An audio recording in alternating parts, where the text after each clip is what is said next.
Chapter 96, chapter 89, ताकत का संग्रह, माँ का जन्मदिन, पार्ट 4। जाओभेंग अच्छी तरह जानता था कि कैपिटल कमांडेंट और उससे ऊपर के पदों पर प्रमोशन कैसे होती है, लेकिन कैपिटल कमांडेंट से नीचे के लोगों का मामला सीधा मिलिट्री जज को रिपोर्ट होता था, इसलिए उस हिस्से के रूल्स को लेकर वो ज्यादा वाकिफ नहीं था। माय लॉर्ड, लुआ हुआ ने कहा। उनकी आंखों में जज्बा साफ दिखता था। हान कैपिटल की लड़ाई में आप ही थे जिन्होंने हमें पहली बार शहर के दरवाजे तोड़कर अंदर भेजा था। सबसे बड़ा कारनामा हमारा ही था, और फिर हमारी कमांडेंट कैंप ने किंग ऑफ हान को गिरफ्तार किया। ये एक और महान काम। इसी वजह से हमारी कैंप को सबसे ज़्यादा पद प्रमोशन मिले। 9 लोग जुनहू, 15 लोग 500 सिपाहियों के नेता और तांबे नवासी यानी 89 100 पार्टीज सेंचुरियंस, और तो और जिन्हें ऑफिशियल प्रमोशन नहीं मिला उनकी नोबिलिटी एक रैंक बढ़ा दी गई। लुआहमा बहुत अच्छी तरह जानता था कि उनकी कैंप को इतना सम्मान क्यों मिला, सब जाओभेंग की शानदार ताकत और बहादुरी के कारण। We are all brothers from the same camp, आगे कभी भी राब्ता टूटना नहीं चाहिए, जाओभेंग ने गहन अर्थ भरी आवाज़ में कहा। प्लीज़ रेस्ट एश्योर्ड, सबने तुरंत जवाब दिया। हांसी, जाओभेंग ने हांसी की तरफ मुड़कर पुकारा। This servant is here, Hansi ने झुककर जवाब दिया। हांसी, क्या तुम वे सिटी से वाकिफ हो? जाओभेंग ने पूछा। एक बार किंग ऑफ हान के साथ गया था माय लॉर्ड, हांसी ने कहा। शहर से थोड़ा दूर लोगों की नज़रों से छिपी हुई कोई जगह जानते हो जहाँ कोई आसपास ना हो? जाओभेंग ने शांत लेकिन गहरी आवाज़ में पूछा। ऐसी जगह ढूंढना बहुत आसान है माय लॉर्ड, हांसी ने बिना सोचे समझे जवाब दिया। बहुत अच्छा, ऐसी कुछ जगह मुझे ढूंढ कर दो, मैं उन्हें अपने डेड सोल्जर्स की ट्रेनिंग ग्राउंड बनाऊंगा। This servant obeys. झांगहान का सवाल। माय लॉर्ड, झांगहान बोलने लगा, थोड़ा हिचकिचाते हुए। माय लॉर्ड, आप अब डेप्यूटी जनरल बन चुके हैं। चाहे सबसे बड़ा पद ना हो, पर सेना में एक बहुत ही प्रतिष्ठित और शक्तिशाली रुतबा है। फिर आप डेड सोल्जर्स क्यों तैयार करना चाहते हैं? ये एक बड़ा टैबू है। अगर कोर्ट को पता चल गया तो आपके खिलाफ भारी कार्रवाई हो सकती है। ये सुनकर बाकी सभी अफसर भी तनाव में आ गए। डेड सोल्जर्स की ट्रेनिंग वाकई अधिकारियों के लिए एक बड़ा पाप माना जाता था। कानून में लिखा ना सही, पर पकड़े जाने पर बेवफाई का शक होता ही था। पिन देश में उन्हें एक और नाम से भी जाना जाता था, रिटेनर्स। लू बुवे ने अपने घर में 3000 रिटेनर्स रखे थे। उसके बाद लाओ ए ने भी अपने पद का फायदा उठाकर हजारों ऐसे लोग रखे जिनके दम पर उसने विद्रोह किया। तभी किंग ऑफ पिंग ने एक कड़क फरमान निकाला, कोई भी अधिकारी रिटेनर्स नहीं रखेगा, पकड़े जाने पर कठोर सजा होगी। तब से ये परंपरा काफ़ी कम हो गई, पर पूरी तरह ख़त्म नहीं हुई। मैं डेड सोल्जर्स भविष्य के लिए बना रहा हूँ, जाओभेंग ने गीमी पर मजबूत आवाज़ में कहा। जब मैं ट्रेनिंग शुरू करूँगा, मैं उनकी लॉयल्टी को बिल्कुल साफ देख पाऊँगा। तुम लोग चिंता मत करो, कोई राज बाहर नहीं जाएगा। मैं तुम सबकी असली नीयत भी देख सकता हूँ। उनके शब्दों का मतलब सब समझ गए। असली वफादारी देख सकने की शक्ति। फिर उन्हें याद आया कैसे जाओभेंग ने उन्हें वो अजीब कल्टीवेशन टेक्निक दी थी और कैसे वो हवा से चीज़ें निकाल लेता था। सबकी श्रद्धा और बढ़ गई। आई अंडरस्टैंड माय लॉर्ड, झांगहान ने गहरा झुककर कहा। अच्छा, अब तुम सब अपनी तैयारी करो, तुम लोग जा सकते हो। सबने सम्मान से सलाम किया और धीरे धीरे हॉल से निकल गए। माँ का जन्मदिन। हॉल से बाहर निकलते हुए जाओभेंग ने चांद की रोशनी में खड़े शार्प वॉरियर्स को देखा। चांद सफ़ेद रोशनी बरसा रहा था। आज माँ का जन्मदिन है। माँ और बहन कैसी होंगी? घर छोड़े लगभग 11 महीने हो गए। पहले तो सोचा था 2 साल बाद छुट्टी मिल जाएगी, पर मैं तो यहाँ तक पहुँच गया, डेप्यूटी जनरल बन गया पिन का। माँ और बहन अगर सुन ले शायद यकीन भी नहीं करेंगी। कब घर लौट पाऊँगा? पहले बार माँ का जन्मदिन मैं उनके साथ नहीं मना रहा। चांद की तरफ देखते हुए उसने सोचा, शायद इस वक्त माँ और बहन भी इसी चांद को देख रही होंगी। शाह विलेज। चांदनी में शाह विलेज का छोटा सा आंगन नर्म रोशनी से चमक रहा था। मिसेस जाओ कपड़े रफीक कर रही थीं और जाओइंग जड़ी बूटियां पीस रही थी। मदर, मैंने कहा था ना कि सिलाई मैं कर लूँगी, आप अंदर जाके आराम कीजिए। आज आपका जन्मदिन है, मैंने खाना भी बनाया आपके लिए। भले भाई जैसा स्वाद ना हो, पर ठीक ही बना है। अब तो सो जाइए। अच्छा, मेरी बेटी बहुत ही प्यारी और प्यार करने वाली है, पर नींद ही नहीं आ रही। मदर, आप काफ़ी कमज़ोर हैं। देर तक जागती रहेंगी तो तबीयत खराब हो जाएगी। मैं इतनी भी कमज़ोर नहीं हूँ, मिसेस जाओ ने हल्का सा हंसकर कहा। फिर चांद की तरफ देखते हुए बोली, बस बेटा याद आ रहा है।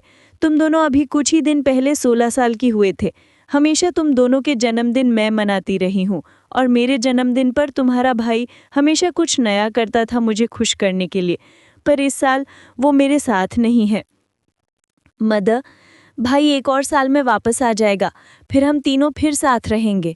हाँ, मिसेस जाओ ने धीरे से सर हिलाया। जब तुम्हारा भाई वापस आएगा, हमारा घर फिर कभी अलग नहीं होगा। तभी कोर्टयार्ड के बाहर से एक परछाई धीरे धीरे अंदर आती दिखाई दी। जाविंग ने आवाज सुनी तो पलट कर देखा, खड़ी हो गई और बोली, मिस्टर ऊ, इतनी रात को आप यहाँ? Chapter 97 Zhao Feng main battle camp में ट्रांसफर, दाबांग यिंग। मिसेस झाओ की नज़र तुरंत कोर्टयार्ड के दरवाजे की तरफ गई। झाओ फेंग के बारे में पूछने वाले तो आप ही थे ना? बस इत्तेफाक से मुझे सेना से एक पहचान वाले का पत्र मिला।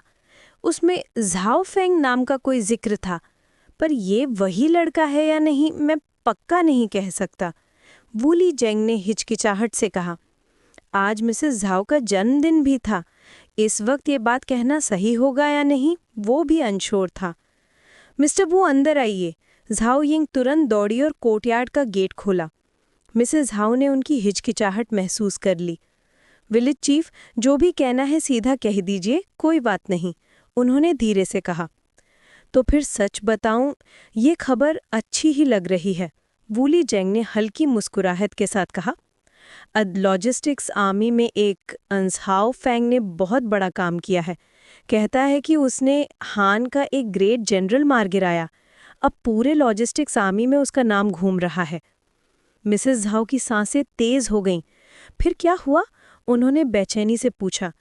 क्योंकि एक ग्रेट जनरल को मारना बहुत बड़ा काम होता है, इसलिए वो Zhao Feng main battle camp में ट्रांसफ़र हो गया, वूली जेंग ने बताया। उन्होंने देखा कि मिसेस हाउ का चेहरा सफ़ेद पड़ गया है। मेन बैटल कैंप मतलब सीधा जंग का मैदान? म, म, म, मेरा बेटा। अरे नहीं नहीं मिसेस धाओ, इतनी फिक्र मत कीजिए, वूली जेंग ने तुरंत तसल्ली दी। नाम एक जैसा होना बिल्कुल आम बात है, शायद ये कोई और झाओ फेंग हो। मदर, मिस्टर वू सही कह रहे हैं, झाओ यिंग ने भी तुरंत कहा। भाई की स्किल्स इतनी अच्छी कब से हो गई कि वो एक ग्रेट जनरल को मार दे? आर्मी में कितने लाख लोग होते हैं, नाम मिलना बढ़ना कुछ खास बात नहीं। बिल्कुल, वूली जेंग ने हाँ में हाँ मिलाई। बहुत सारे लोग एक ही नाम रखते हैं। शायद ये आपका बेटा ना हो, आप ज्यादा मत सोचिए। साथ ही साथ लगता है कि ये जंग जल्द ही खत्म होने वाली है। जब हान का ग्रेट जनरल ही मार दिया तो लड़ाई ज्यादा दिन चलने वाली नहीं। जंग के खत्म होते ही आर्मी से पत्र आने शुरू हो जाएंगे, और झाओ फेंग की एनुअल सैलरी भी तो अब तक रोक रखी है ना, जंग के बाद वो भी भेज दी जाएगी, तब सारी बातें साफ हो जाएंगी। जी मिस्टर, वो बिल्कुल सही कह रहे हैं, झाओ हिन ने माँ का हाथ पकड़कर कहा। हमें घर पर ही आराम से इंतजार करना चाहिए। ठीक है, मिसेस हाउ ने सर हिलाया, लेकिन उनकी आंखों में छिपी घबराहट कम नहीं हुई। मैं दुआ करती हूँ कि मेन बैटल कैंप में ट्रांसफ़र हुआ लड़का मेरा फेंगर ना हो। जंग का मैदान तो मौत और जिंदगी का खेल होता है। मेरे बेटे के लिए ऐसी जगह नहीं, ये मैं नहीं सोच सकती, मिसेस झाओ ने दिल ही दिल में प्रार्थना की। हैंजी, रॉयल पैलेस, झैंगटाई पैलेस। रात गहरी हो चुकी थी, लेकिन महल पूरी शान से चमक रहा था। आज राजा यिंग ज़ेंग ने रोज़ की तरह पिटिशंस नहीं लिए थे। वो महल के अंदर एक आदमी के सामने बैठा था। दोनों के बीच में एक टेबल लगा था, शराब, गोश्त और महकती हुई डिशेस से भरा हुआ। किंग का राजा होकर भी यिंग ज़ेंग ने खुद ही शराब का सुराही उठाया और सामने बैठे आदमी के लिए जाम भरा। ध्यान से देखा जाए तो वो आदमी और कोई नहीं, बल्कि पूरे किंग का मशहूर ग्रेट फिजिशियन चा वू किए था। Father in law, Ying Zeng ने हल्का सा उदास मुस्कुराहट के साथ कहा, आज ये फंग का 31वां जन्मदिन होता और उसे हमें छोड़े 17 साल बीत गए। आओ और कुछ मत सोचो, एफंग के नाम पर पी लें। शावूकिए ने चुपचाप जाम उठाया और एक ही घूंट में पी गया। फिर हल्का सा दर्द भरी आवाज में बोला, शायद इस पूरी दुनिया में सिर्फ हम दोनों ही उसे याद करते हैं। बेफिक्र रहिए father in law, Ying Zeng ने दृढ़ता से कहा। मेरा वादा है, मैं एफांग को ढूंढ कर ही रहूंगा, चाहे पूरी दुनिया भी छान मारनी पड़े। एक दिन मैं उसे जरूर वापस लाऊंगा। किन का सपना, पूरी दुनिया को एक करना। यिंग ज़ेंग सिर्फ अपने पूर्वजों का सपना ही नहीं लेकर चल रहा था। एफांग के लिए, अपने लिए, दुनिया को एक करके ही सांस लूंगा, ये इरादा उसके दिल में जलता था। अगर एफांग किंग में नहीं मिली तो एकजुट दुनिया के किसी कोने में मिल जाएगी, और अगर फिर भी नहीं तो वो सारी जमीन उठाकर देख लेगा। मैं उस दिन का इंतजार करूंगा, शावूकिए ने धीरे से कहा, एफांग के लिए और एक एकजुट दुनिया के लिए। फादर इन लॉ, क्या आप जानते हैं कि आपने झाओ स्टेट में अपनी इज्जतदार ग्रेट फिजिशियन की नौकरी छोड़कर मेरे साथ किंग भाग आने का फैसला क्यों किया? क्योंकि मैं और एफांग एक दूसरे से मोहब्बत करते थे और आपकी कोई और संतान नहीं थी, यिंग ज़ेंग ने बिना सोचे जवाब दिया। लेकिन शावूकिए ने धीरे से सर हिला दिया। तो फिर क्यों? यिंग ज़ेंग पूछ बैठा।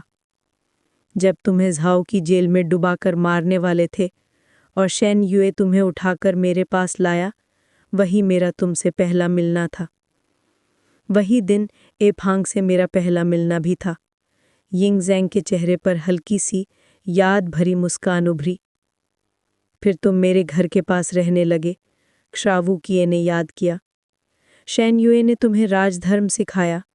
सालों तक तुम दोनों को देखते हुए मैंने तुम्हारे अंदर एक सच्चे राजा का तेज देखा, और उस दिन सुना तुम एफांग से जो वादा कर रहे थे, उससे दिया हुआ वादा। यिंग ज़ेंग ने धीरे से दोहराया। आंखों में पुरानी यादें उभर आईं। झाओ स्टेट का बंदा, ये यादें उसके दिल में गहरी छाप छोड़कर गईं। हानडान शहर की गलियों में एफांग के साथ चलना, लोगों को भूख से तड़प तड़प कर मरते देखना, जंग से तबाह हुई जिंदगियां। एफांग का दिल टूट गया था। और उसी रात 10 साल का छोटा यिंग ज़ेंग उससे एक वादा करके आया था। एफांग, एक दिन जब मैं पिंग वापस जाऊंगा और राजा बनूंगा, मैं सब कुछ बदल दूंगा। मैं पूरी दुनिया से जंग खत्म कर दूंगा। हर इंसान को सुख शांति में जीने का मौका दूंगा। पूरी दुनिया को एक ऐसा घर बना दूंगा जहां सब चैन से रह सकें। Chapter 98. Zhao Feng has been transferred to the main battle camp. Domineering Yingzheng. Part 2. एक डॉक्टर बस कुछ घरों, कुछ लोगों का इलाज कर सकता है, पर अगर मैं राजा बन जाऊं तो पूरी दुनिया को ठीक कर सकता हूं, उसे एक कर सकता हूं। ये था उस बचपन का सपना, या शायद एक वादा। सिर्फ ईफांग ने ही नहीं सुना था, ये शाबूकिए ने भी सुना था। मतलब उस वक्त फादर इन लॉ चोरी चोरी सुन रहे थे। यिंगज़ेंग हल्की सी दर्द भरी मुस्कान से बोला, अगर मैंने तुम्हारे मुंह से वो बात न सुनी होती तो ना मैं तुम्हारे साथ भागता, ना ईफांग के साथ किन्नाता। शाबूकिए ने गहरी सांस लेकर कहा, मैं सालों से वैद हूं, हजारों लोगों का जान बचाई है, पर दुनिया की सबसे बड़ी बीमारी कोई रोग नहीं, बल्कि भूख और जंग है। जब तक दुनिया टुकड़ों में बंटी रहेगी, लोग मरते ही रहेंगे। एक डॉक्टर कितनों को बचाएगा? दुनिया नहीं बदलेगी। इसलिए एकीकरण ही एक लौता इलाज है। यही वजह थी कि मैं ईफांग को लेकर तुम्हारे पीछे किन आया था। शावूकिए की आवाज दिल के अंदर से निकली। यिंगज़ेंग चुप हो गया, आंखों में दर्द का सागर था। पीछे मुड़कर देखता हूं तो लगता है काश आपने वो बात कभी सुना ही ना होता फादर इन लॉ। मैंने आपको निराश किया है। मैंने ईफांग को खो दिया, ना पता जिंदा है या। उसकी हल्की सी हंसी में शर्म और चुभन दोनों थी। ये देखकर शावूकिए ने खुद ही शराब का प्याला भरा और आगे बढ़ाया। मैं सब जानता हूँ, जो कुछ हुआ था वो तुम्हारी वजह से नहीं हुआ था। हम दोनों एक शक्ति संघर्ष के बीच आ गए थे। तुम नई नई गद्दी संभाले थे, तुम किसको दबा सकते थे? आज दबा दिया है, पर उनकी भूख अभी भी नहीं मरी। सत्ता, ये शब्द ही कितनी तबाहियां लाता है। इंगजेंग ने एक ही सांस में प्याला खाली कर दिया, आंखों में खून की भूख झलक उठी। एक बार मौका मिल जाए तो वो सब नहीं होने दूंगा जो तब हुआ था। फादर इन लॉ, उसकी आवाज बदली, थोड़ी गरज उतरे हुए। मैं आपको न्याय दूंगा। फान युकी, उसने ही ईफांग को लगभग मार डाला था। उसने ही उसे मुझसे छीना। एक दिन मैं उसका कटा हुआ सर आपके सामने रखूंगा। ज़ेंगर, इस पल शाबूकिए ने एक बार फिर से उस पुराने अपने वाले अंदाज में पुकारा। जी फादर इन लॉ। इंगजेंग तुरंत संभल कर बोला। दुनिया में शायद अब सिर्फ एक ही आदमी ऐसा था जो उसे इस तरह बुला सकता था। कितने साल हो गए तुमने अपनी माँ को देखे हुए? शावूकिया ने अचानक पूछा। इंगजेंग का चेहरा एक पल में बोझिल हो गया। लगभग 10 साल। ज़ेंगर, शावूके ने नरमी से कहा, जब मैं तुम्हें फादर इन लॉ बुलाता हूँ तो मैं भी तुम्हारा बड़ा हूँ। सालों से मैं तुम्हारे दिल की ये बीमारी देख रहा हूँ। तुम अपनी माँ को याद करते हो। अगर दिल में इच्छा है तो जाओ। ये सुनकर इंगजेंग की आंखों में लालच नहीं, दर्द उभरा। फादर इन लॉ, क्या आप जानते नहीं उसने क्या किया था? उसकी आवाज़ कटी हुई लग रही थी। वो अपने ही बेटे को धोखा दे गई थी। 2 गैरों के लिए, 2 हरामखोरों के लिए उसने मुझे धोखा दिया। किन को भी। वो तो मुझे मारना चाहती थी। ये कहकर भी इतने सालों बाद भी उसकी आंखों में धुंध छा गई। शायद सिर्फ शावोकिए और पहले लुबुवई के सामने ही वो अपना असली दर्द दिखा सकता था। हाय, मैं सब जानता हूँ। शावोकिए ने गहरी सांस भरी। आज मैं ये बात इसलिए नहीं लाया कि तुम उससे जाके मिलो। मैं चाह रहा हूँ तुम अपने दिल की बीमारी को सामने से देखो। 10 साल हो गए ज़ेंगर। मैं जानता हूँ तुम्हारे अंदर क्या चल रहा है। इंगजेंग ने धीरे से सिर हिलाया। मैं अभी तक भूल नहीं पाया। वो मुझे किसी और के लिए मरवाना चाहती थी। ये मैं कभी माफ़ नहीं कर सकता। झाओ में जब हम बंधक थे तब तो वो मेरा जान भी दे देती। पर किन लौटने के बाद सब बदल गया। वो ईफांग और मेरे साथ थी, पर जैसे ही मैं राजा बना वो ही मेरे सामने खड़ी हो गई। उसकी वजह से ही ईफांग मुझे छोड़कर चली गई। फिर उसने लाओआई जैसे गद्दार के साथ मेला खिचड़ी बनाई, उसके हरामियों को जन्म दिया, किन के राज परिवार को बदनाम किया, उस गद्दार की बगावत में साथ दिया। एक के बाद एक धोखे। कैसे माफ करूं उसे? सामना तक नहीं कर सकता। उसकी हर बात में सालों की जलन थी। लोग कई देशों में कहते थे, किंग ऑफ किन अपनी माँ का भरोसा नहीं रखता, वो कठोर अनादर्श बेटा है। पर लोग क्या जाने, जो दर्द तुमने झेला ही नहीं उस पर तुम कलाम नहीं कर सकते। अगर वो राजमाता न होती तो 10 बार मौत मिल चुकी होती। और फिर भी सारी नफरत के बीच इंगजेंग ने धीरे से पूछा, वो ठीक तो है ना? श्यावुकिए ने जवाब दिया, तुम्हारी दादी उसका ख्याल रखती हैं। कॉन्क्यूबाइन झा तो दिन दिन मधोश सी रहती हैं, मन से टूट चुकी हैं। अच्छा है, इंगजेंग ने शांत सा मुंह बनाकर कहा, उसे अपनी आखिरी सांसें सुकून से लेने दो। शायद भविष्य में कभी धड़कनें शांत हो गई तो मिलने जाऊं। ठीक है, श्यावुकिए ने हल्का सा मुस्कुराया। मेरे सामने सब कह दिया करो, दिल में मत रखा करो। आज ईफांग का जन्मदिन है, आज हम दोनों उसके लिए जाम उठाते हैं। बिल्कुल, इंगजेंग भी मुस्कुराया। आज रात भर पिएंगे फादर इन लॉ। ठीक है, श्यावुकिए ने हल्का सा मुस्कुराया। मेरे सामने सब कह दिया करो, दिल में मत रखा करो। आज ईफांग का जन्मदिन है, आज हम दोनों उसके लिए जाम उठाते हैं। बिल्कुल, इंगजेंग भी मुस्कुराया। आज रात भर पिएंगे फादर इन लॉ। आशा करती हूँ ये आंसरिंग समझ आ गया होगा। धन्यवाद। ऐसे ही पलक झपकते ही 10 दिन बीत गए। आज शैनज़ांग नगर में अजीब सा सन्नाटा था। शहर के बाहर की राहें लोगों से भरी हुई थी। हर कोई गर्दन खींचकर दूर तक देख रहा था। खुशकिस्मती से पेट्रोल आर्मी ड्यूटी पर थी, इसलिए पूरे शहर का माहौल पूरी तरह से कंट्रोल में था। सिर्फ शहर के बाहर ही नहीं, सियानिंग सिटी के अंदर भी लोग दोनों तरफ खड़े अपनी गर्दनें लंबा कर रहे थे। जैसे किसी बड़ी चीज का इंतजार हो। शहर के गेट पर एक मध्य उम्र का आदमी सीधी कमर के साथ खड़ा था, किन सैनिकों की आधिकारिक पोशाक पहने हुए। एक माहिर योद्धा की तरह उसके चेहरे पर एक अनुभव का दबदबा था। तभी गेट के पास एक उत्साहित आवाज गूंज उठी, वो आ गए। सारी नजरें तुरंत शहर के बाहर की तरफ मुड़ गईं। दूर से काले किन झुंड हवा में लहराते हुए नजर आए।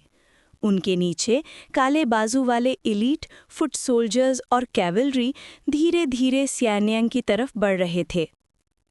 आर्मी के बीचों बीच लाइन में लगे डजन्स प्रिजन कार्ट्स आ रहे थे। हर कार्ट में 2-3 लोग बैठे थे, जो कभी शानदार आदमी, अमीर लोग या राजा के ख्वास हुआ करते थे। आज सबकी हालत बिखार चुकी थी, कपड़े कीमती पर चेहरे पर मायूसी और टूटी हुई शान।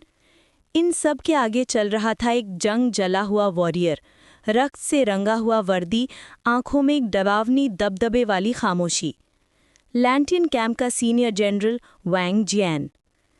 जनरल वैंग जियान, विजय वापसी पर मुबारकबाद।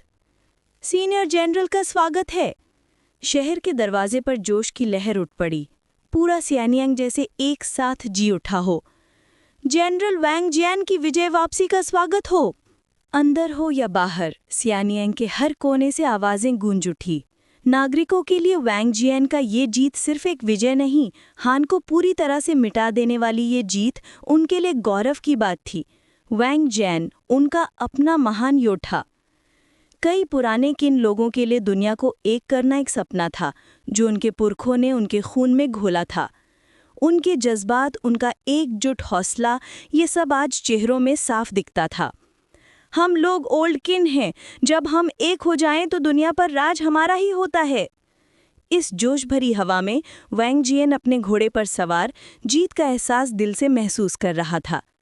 लोगों का ये प्यार उसके लिए एक महान सम्मान था। थोड़ी देर बाद वैंग जियान सिटी गेट पर पहुंचा। जिस शख्स को वहां इंतजार करते देखा, उसके होंठ हल्की सी मुस्कान से उठ गए। वो तुरंत घोड़े से उतर गया। मेंग वू, मुझे उम्मीद नहीं थी कि ग्रेट किंग तुम्हें खुद भेजेंगे स्वागत के लिए, वैंग जियान ने गर्व से कहा। मेंग वू किन के 3 सीनियर जनरल्स में से एक और मेंग परिवार का मुखिया, उत्तर सीमा का महान योद्धा। वैंग जियान की थोड़ी सी फख्र भरी अदा को देखकर भी लोगों की नज़रों के सामने उसने अपना गुस्सा दबाकर कहा, ग्रेट किंग का आदेश है, मैं तुम्हारा स्वागत करने आया हूँ। हाँ हाँ हाँ, वैंग जियान जोर से हंसा, फिर शहंशाह की दिशा में हाथ जोड़कर झुका। ग्रेट किंग की मेहरबानी का शुक्रिया। किंग ऑफ हान कहाँ है? मेंग वू ने गरज कर पूछा। यहीं पीछे, वैंग जियान मुस्कुराकर बोला। तुरंत वैंग जियान के आदमियों ने एक प्रिजन कार्ड को आगे ले आए। अंदर बैठा हुआ था हान का किंग। उसका राजाओं वाला शान बिल्कुल गायब, आंखों में सिर्फ डरा हुआ खौफ। अपने देश को छोड़ते वक्त शायद उसके दिल में थोड़ी सी उम्मीद रही हो, पर जैसे जैसे वो किन की सीमा में घुसता गया, सब उम्मीदें धूल बन गईं। सियानियांग के सामने पहुंचते ही उसका आखिरी सहारा भी टूट चुका था। वो बिल्कुल बर्बाद हो चुका था। अरे, ये किंग ऑफ हान है, पूरे राज्य का राजा, आज हमारा कैदी। हा हा हा, ये ग्रेट किंग की बढ़िया किस्मत है। हान गिर गया, अब हमारी जमीन और बढ़ गई। एक राजा भी हमारा कैदी बन गया। ये होती है असली ताकत। जमाने में कब देखा है किसी ने एक राजा को कैदी बनते हुए? किंग ऑफ हान को ऐसे टूटे हुए देखकर पूरा शहर गर्व से भर गया। ये वो गर्व था जो आगे चलकर सुपर पावर प्राइड के नाम से जाना जाएगा। इस पूरी दुनिया में इतने सालों की जंग के बाद कौन से देश ने किसी दूसरे राज्य को पूरा मिटा पाया? सिर्फ किन। ये उनकी ताकत का सबूत था। किंग ऑफ हान, मेंग वू ने थोड़ी सी तंजिया नज़र से कहा, ग्रेट किन में स्वागत है। शायद ये मंजूर नहीं था तुम्हें, वरना तुम अपनी राजधानी छोड़कर भागते नहीं। किंग ऑफ हान ने सिर झुकाए रखा, ना जवाब ना हिम्मत। जनरल वैंग, मेंग वू ने ऊंचे सुर में बोला, ग्रेट किंग का आदेश है, तुम किंग ऑफ हान को महल तक ले जाओ। ग्रेट किंग खुद तुम्हारा स्वागत करेंगे। वैंग जियान आदेश को खुशी से स्वीकार करता है। शहर भर के लोगों की नज़रों के बीच वैंग जियान खुद प्रिजन कार्ड पर चढ़ गया और रस्सी अपने हाथ में ले ली।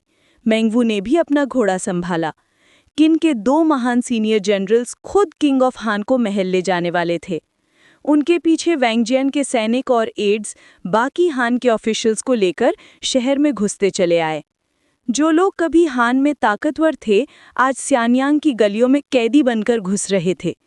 लोगों का जोश आसमान छू रहा था। Long live great king! Long live the great king! Chapter 100 ज़ाओफंग का मेन बैटल कैंप में ट्रांसफर, यिंगज़ेंग का दबदबा, पार्ट 4। पूरे स्यानयांग में गरजती आवाजें गूंज उठी। हर एक शहरवासी अपनी महान राष्ट्रशक्ति पर फख्र जता रहा था। किन के लोगों का दिल सचमुच आसमान से भी ऊपर है, इसीलिए तो इनका हर सिपाही इतना बेहद बहादुर होता है। प्रिजन काट के अंदर बैठे हानफी ने दोनों तरफ से चीर करते लोगों को देखा और उसके दिल पर भारी बोझ उतर आया।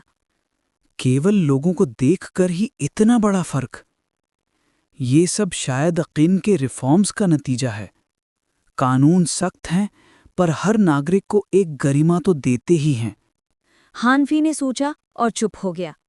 किन के सैनिकों के पहलेदारी में हानफी और बाकी हान के ऑफिशियल्स को सीधा ज़ियानयांग प्रोक्लेमेशन प्रिजन ले जाया गया था।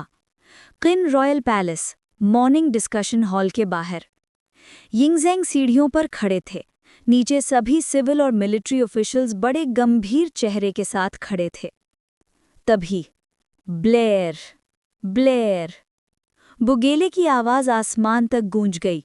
उन आवाजों के बीच सबसे आगे आया मंगवू। योर मैजेस्टी, वो जोर से बोला। शांगजियांग जुन वांगजियान किंग ऑफ हान को लेकर आ गए हैं, कृपया आदेश दें। यिंगज़ेंग की आंखों में एक तेज चमक उठी। वांगजियान सीढ़ियां चढ़ते हुए आगे बढ़े, हाथ में एक बॉक्स। उनके पीछे 2 शार्प वॉरियर्स किंग ऑफ हान को एस्कॉर्ट करते हुए। योर सर्वेंट वांगजियान, वो गहरी झुकती सलाम के साथ बोला। हान पर विजय पाकर लौट आया हूं, आगे का आदेश चाहता हूं। यिंगज़ेंग ने हल्का सा मुस्कुरान दिया। शांगजियांग जुन, तुरंत खड़े हो जाओ। धन्यवाद योर मैजेस्टी। वांगजियान जोर से बोला। फिर उन्होंने बॉक्स को ऊंची उठाया और खोला। अंदर थी हान की इंपीरियल सील और हान का पूरा राज्य मांचा।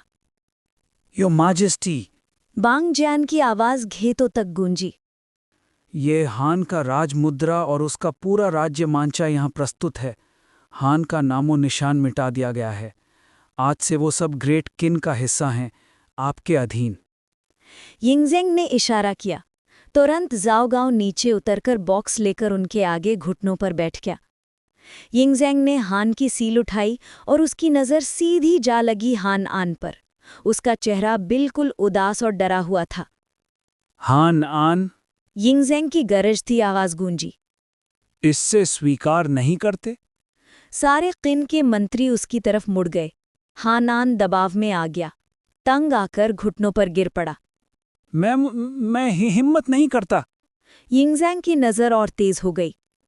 सुना है तुमने हान का पूरा खजाना छुपा दिया, अपने मंत्रियों और उनके बच्चों को भी देश से भगाया। लगता है तुम्हारे मन में अब भी गुस्सा है, अब भी किन का दुश्मन बने रहना चाहते हो। हानान थरथरा गया, पसीने की धार बहने लगी। मैं किन के अधिकारी उसकी हालत देखकर ठंडी हंसी हंस रहे थे। ये है हान का राजा। हमारे ग्रेट किन के सामने तो एक कीड़े के बराबर भी नहीं, कीड़े से भी कम। बस एक आदमी था जो नजर फेर कर खड़ा रहा, ज़ेंगुओ। हान का पुराना नागरिक होने के नाते अपने पहले राजा की ये हालत देखकर उसके दिल में अजीब उलझन थी। चिंता मत करो, यिंगज़ेंग की गहरी आवाज ने माहौल को जमाया। मैं तुम्हें नहीं मारूंगा। तुम जैसों को मारकर मुझे कोई सुकून नहीं मिलेगा। हानान सीधे जमीन पर झुक गया। धन्यवाद किंग ऑफ किन, धन्यवाद। पर यिंगज़ेंग की आवाज फिर से तेज हुई। हान आन का चेहरा फिर से सफेद पड़ा। अगर तुम्हारे पुराने मंत्री हमारे विरुद्ध बगावत करने की हिम्मत करे तो सबसे पहले तुम्हें ही मौत मिलेगी। हानान बिल्कुल जम गया। उसको पता था उसके ही लोग उसकी क्या परवाह करेंगे, कभी नहीं। गार्ड्स, इंपीरियल गार्ड्स तुरंत दौड़ पड़े। किंग ऑफ हान को प्रोक्लेमेशन प्रिजन में डाल दो। रोज के 3 खाने देना, और बिना मेरी इजाजत ये मर नहीं सकता। हानान को उसी वक्त खींचकर ले जाया गया। वो इतना डरा हुआ था कि बोलना तक भूल गया, कहीं यिंगज़ैंग फैसला बदल न दे। फिर यिंगज़ैंग ने अपनी नज़र वांगजान पर डाली और धीरे धीरे सीढ़ियां उतरना शुरू किया। ये देखकर पूरे दरबार में हलचल मच गई। योर मैजेस्टी, ऐसा मत करिए। वांगजान तुरंत झुककर बोला, क्योंकि राजा का किसी मंत्री को मिलने के लिए सीढ़ियां उतरना ये एक बेहद बड़ी कृपा होती है। पर यिंगज़ैंग ने किसी की न सुनी। भीड़ के सामने वो खुद नीचे आए, वांगजान के पास रुक गए और उसका हाथ पकड़कर ऊंचे उठाया। उस वक्त लाओ आई ने बगावत की, स्यान योंग तक सेना घुस गई। मैं योंग सिटी में अकेला था। तब शांग जियांगजुन वांगजियान किन के लिए, मेरे लिए 1 लाख सेना लेकर दिन रात मार्च करता हुआ आया और उसने बगावत को कुचल दिया। आज शांग जियांगजुन वांगजान ने हान को मिटा दिया। उसकी योजनाओं ने, उसकी मेहनत ने किन को एक और जीत दी। वांगजान हो तो किन को कोई चिंता नहीं। पूरा दरबार हैरान रह गया। कई मंत्रियों के चेहरे पर जलन साफ दिखती थी। मैं किन का मंत्री हूँ। वांगजान जोर से बोला। ये सब मेरा कर्तव्य है। शांग जियांगजुन, यिंगज़ैंग जोर से हंसा।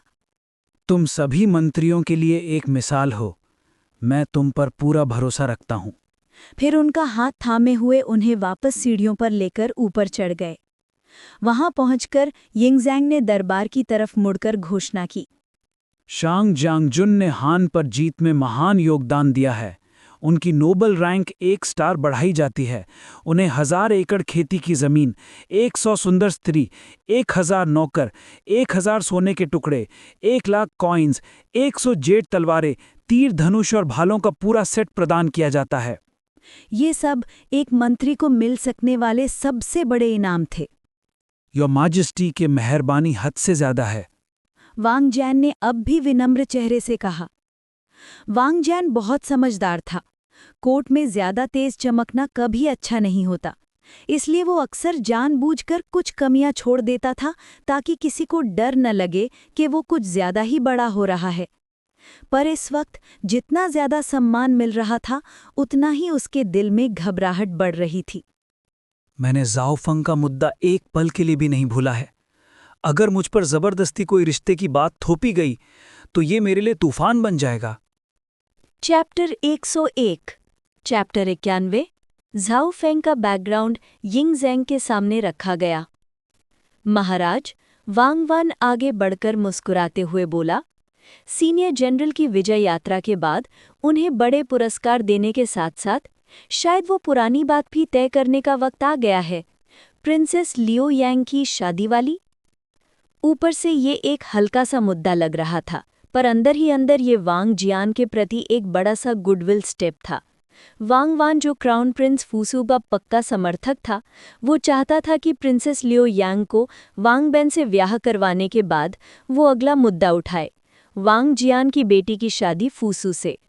अगर ये हो जाता तो फूसू को एक शक्तिशाली सेना परिवार का साथ मिल जाता। वैसे भी वो सबसे बड़ा राजकुमार और प्राकृतिक वारिस था। ऊपर से एक सीनियर जनरल का साथ मिलना तो ये तो उसके लिए लाजवाब बोनस होता। दरबार में तो वैसे भी ज्यादातर पुराने खानदान फूसू को ही सपोर्ट करते थे, पर सेना पे कभी पूरा कंट्रोल नहीं था और यिंगज़ैंग इसे लेकर हमेशा सावधान रहता था। पर जैसे जैसे अफवाहें बढ़ रही थीं, वो चुप रहा, मतलब अनदेखा सहमति दे दी। चांसलर की बातें बहुत सही हैं, यिंगज़ैंग हंसकर बोला। प्रिंसेस लियो यांग मेरी दूसरी बेटी है, जो मेरे दिल के बहुत करीब है, और वांगबेन तिन का बहादुर युवा सेनापति, दोनों की जोड़ी स्वर्ग में बनी पड़ेगी। और वैसे भी प्रिंसेस लियो यांग को वांगबेन से शादी देना वो पहले ही बोल चुका था, आज सिर्फ उसी वादे को पूरा कर रहा था। महाराज की बुद्धि अपार है, वांगवान जोर से बोला। प्रिंसेस लियो यांग अब 3रे साल में है। अगले साल शादी की तिथि रख दी जाए तो किन में और भी खुशी आ जाएगी। महाराज अमर रहें, सभी मंत्री एक सुर में पुकार उठे। महाराज, एक और आवाज गूंजी। प्रिंसेस लियो यांग और जनरल वांगबेन की सगाई तो एक बड़ा शुभ काम है, पर इस दास के पास एक और शुभ समाचार है। इस बार राइट मिनिस्टर हुआई ज्वांग सामने आया, मुस्कुराते हुए। आज के किन में लू बुवई के पद चिन्ह होने के बाद चांसलर का पद 2 हिस्सों में बांट दिया गया था। वांग वान था लेफ्ट मिनिस्टर और हुआई ज्वांग राइट मिनिस्टर, दोनों ही फूसू के पक्के समर्थक। महाराज, सुनी गुनी बात यह है कि सीनियर जनरल वांग जियान की एक बेटी है, युवा, सुंदर और क्राउन प्रिंस फूसू के आयु अनुसार बिल्कुल सही जोड़ी। अगर इस शुभ अवसर पर फूसू के लिए भी विवाह फिक्स हो जाए तो खुशी पर खुशी आ जाएगी। ये बात सुनते ही समझ जाना मुश्किल नहीं था। लेफ्ट और राइट मिनिस्टर दोनों मिलकर फूसू के लिए सपोर्ट जोड़ रहे थे। अब फूसू चाहे कितना भी मासूम या पॉलिटिकल बातों से दूर हो, पर अब उसे भी समझ आ गया कि हुआई ज्वांग उनके लिए रास्ता साफ कर रहा है। फूसू ने इनकार नहीं किया, बल्कि सीधे उठकर कहा, पिता महाराज, मैं अब वयस्क हो चुका हूँ और सीनियर जनरल की बेटी के गुणों की मैंने बहुत प्रशंसा सुनी है। अगर मुझे उनसे विवाह का सौभाग्य मिले तो ये मेरे लिए बड़ा सम्मान होगा। राजकुमार होते हुए, खासकर जब तुम सबसे बड़े हो, तो ये कहना झूठ होता कि मुझे गद्दी की इच्छा नहीं है, फूसू ने सोचा। और जब इतने सारे लोग मुझे पुश कर रहे हैं तो चाहे मैं चाहूं या ना चाहूं, ये रास्ता मुझे चलना ही पड़ेगा। और वैसे भी एक बार ये रास्ता चुन लिया तो लौटकर वापस जाने का कोई रास्ता नहीं। इतिहास में भी यिंगज़ेंग ने फूसू को वारिस बनाने की कोशिश की थी, पर फूसू बार बार उन्हें निराश करता गया। आखिरी वक्त तक भी उन्हें क्राउन प्रिंस बनाने का स्पष्ट आदेश नहीं दिया, सिर्फ एक आसान सी मर्जी लिखवा दी थी। फूसू की बातों से यिंगज़ेंग के भाव थोड़े हिल गए, पर उसने तुरंत कुछ नहीं कहा, बल्कि वांग जियान की तरफ देखा। वांग जियान के चेहरे पर इस वक्त संकुचन, दर्द और उलझन सब कुछ था। एक तरफ राजा का वरदहस्त था, दूसरी तरफ मंत्रियों की पूरी झुंड। पर उसकी समस्या अलग थी।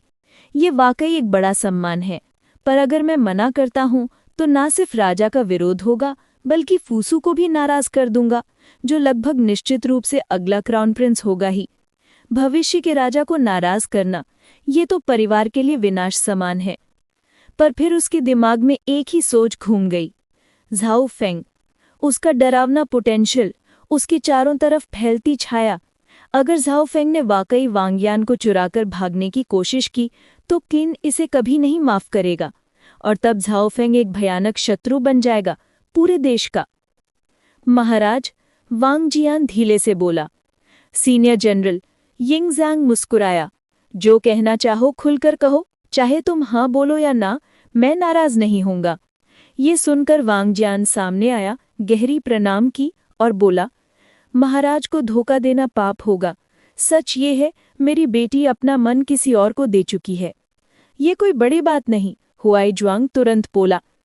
कब से दिल के वादे शादी का निश्चय बन गए, विवाह तो माँ बाप और समाज मिलकर तय करते हैं। और मिस्टर फूसू की प्रमुख पत्नी बनना तो ये तो कोई भी कुलीन कन्या खुशी से स्वीकार करेगी। बिल्कुल सही, वांग वान ने सहयोग किया। मिस्टर फूसू गुणवान, बुद्धिमान और सब राजकुमारों की प्रेरणा है। ऐसे वर को पाने का सुख कौन कन्या मना करेगी, सीनियर जनरल। उनके दिमाग में एक ही सोच थी, सिविल लोग तो हमें सपोर्ट करते ही हैं, पर हमें अब एक बड़ा मिलिट्री सपोर्ट चाहिए। और अगर वांग परिवार हमारा हो गया तो भविष्य में कोई भी आफत आए हम सबको पार कर सकते हैं। चैप्टर 102 झाओ फेंग का बैकग्राउंड यिंगज़ेंग के सामने। Happy new year 2। सेना की ताकत ही असली शक्ति होती है। मिस्टर फूसू वास्तव में एक बेहतरीन वर है। अगर मेरी बेटी का दिल पहले से ही किसी और का नहीं होता तो मैं पूरे दिल से इस विवाह का समर्थन करता, पर मैं एक सच्चा प्रेम तोड़ने की हिम्मत नहीं कर सकता। ये कहकर उन्होंने अपना सिर उठाया और यिंगज़ेंग की आंखों में सीधा देखा, दृढ़ता के साथ। इन अल्फाजों से सब कुछ स्पष्ट हो गया। अब सभी को समझ आ चुका था कि वांग जियान फूसू के साथ शादी को लेकर मना कर रहे हैं। वांग वान और वाई ज्वांग दोनों एक पल के लिए सुने हो गए। कैसे जवाब दें समझ नहीं आया। नीचे खड़े फूसू को तो समझ ही नहीं आ रहा था कि आगे बढ़े या पीछे हटे।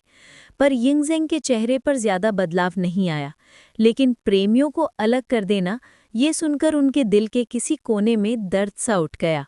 दरबार के सारे नज़र उन पर टिक गई, क्योंकि अंतिम फैसला सिर्फ उनका ही था। अगला पल आया और यिंगज़ेंग ने धीरे पर भारी शब्दों में कहा, एक गहरी नफरत की झलक के साथ, मैं अपनी जिंदगी में इससे ज्यादा किसी चीज से नफरत नहीं करता जितना दो प्रेमियों को जोर जबरदस्ती अलग करने से। ये सुनते ही वांगवान, वाइजवांग और जोंगशी के कुछ पुराने मंत्रियों के दिल घबरा गए। उन्हें अच्छी तरह याद था कि ये बात महाराज के दिल को क्यों चुभती है। महाराज को अभी भी वो पुरानी घटना याद है। वांगवान और वाइजवांग ने बेचैन नज़र से एक दूसरे को देखा। धन्यवाद महाराज, वांग जियान ने गहरा प्रणाम किया। उसने अंदर ही अंदर एक गहरी सांस ली। शादी अब तय नहीं होगी। उसने जो डर रखा था वो भी दूर हो गया। इस वक्त वांग जियान के दिल से एक बड़ा बोझ उतर गया। शायद मेरा वांग परिवार ताज की भविष्य की जंग से बच जाए। फूसू की संभावनाएं ज्यादा हैं, लेकिन तिन में कभी सिर्फ बड़ा बेटा ही गद्दी नहीं पाता। योग्यता सबसे बड़ा नियम होता है, और जब तक महाराज का आदेश न हो कुछ निश्चित नहीं। और अगर शादी फिक्स हो जाती तो वांग परिवार को मजबूरन फूसू की तरफ होना पड़ता, और राजा की दौड़ में जो हारता है उसका वंश मिटा दिया जाता है। मैं कभी नहीं चाहता था कि मेरा परिवार इस खेल में खींचे, पर मजबूर था। आज पहली बार मैं चैन में हूँ। मैं एक बात जानना चाहता हूँ। यिंगज़ेंग हंसकर बोला, कौन है वो व्यक्ति जिसने शांग जियान की बेटी का दिल जीत लिया? उसका दर्जा आम नहीं होगा महाराज। वांग जियान मुस्कुराया। आपने उसका नाम पहले भी सुना है? सुना है? यिंगज़ेंग ने भौं उठाई। उन्होंने मंत्रियों की भीड़ की तरफ देखा, पर उन्हें समझ नहीं आ रहा था कि तब तो मुझे और भी जिज्ञासा हो रही है। हंसी के साथ कहा, हान को जीतने वाले युद्ध अभियानों के रिपोर्टों में सबसे ज्यादा किसका नाम था महाराज? ज़ाओ फंग। यिंगज़ेंग ने तुरंत उसका नाम लिया। महाराज सचमुच ज्ञानी हैं। वांग जियान ने तुरंत हाँ भर दी। वही ज़ाओ फंग। ये सुनकर वांगवान और वाइजवांग दोनों के चेहरे पर हैरानी के रंग उड़ गए। बाकी मंत्री भी उतने ही चकित थे। कब से ज़ाओ फंग का और वांग जियान की बेटी का रिश्ता बन गया और हमें पता भी न लगा? दरबार में सभी के दिमाग में यही सवाल घूमने लगे। ये तो और भी ज्यादा रोमांचक होता जा रहा है। ज़ाओ फंग तो अभी 1 साल भी पूरा नहीं हुआ सेना में, फिर वो शांग जियान की बेटी से कैसे मिला? महाराज, वांग जियान ने समझाया, इसे एक प्राकृतिक संयोग कहिए। आपको याद होगा जब बाओ युआन ने यांग सिटी से हमला किया था, उस घटना पर आपने जनरल ली को भी डांटा था। उस दिन मेरी बेटी भी पीछा करने वाले दल की अगुवाई कर रही थी, लेकिन सेना कम थी और वो हान सेना से घेर ली गई। उस समय वांग जियान रुकर बोला, ज़ाओ फंग आया, मेरी बेटी को बचाया, बाओ युआन को मारा और पूरे हान सेना को खत्म कर दिया। ये सुनते ही यिंगज़ेंग सब कुछ समझ गया। हाँ, तो उनका प्रेम युद्ध की आग में तपा हुआ बंधन है। बिल्कुल सही महाराज।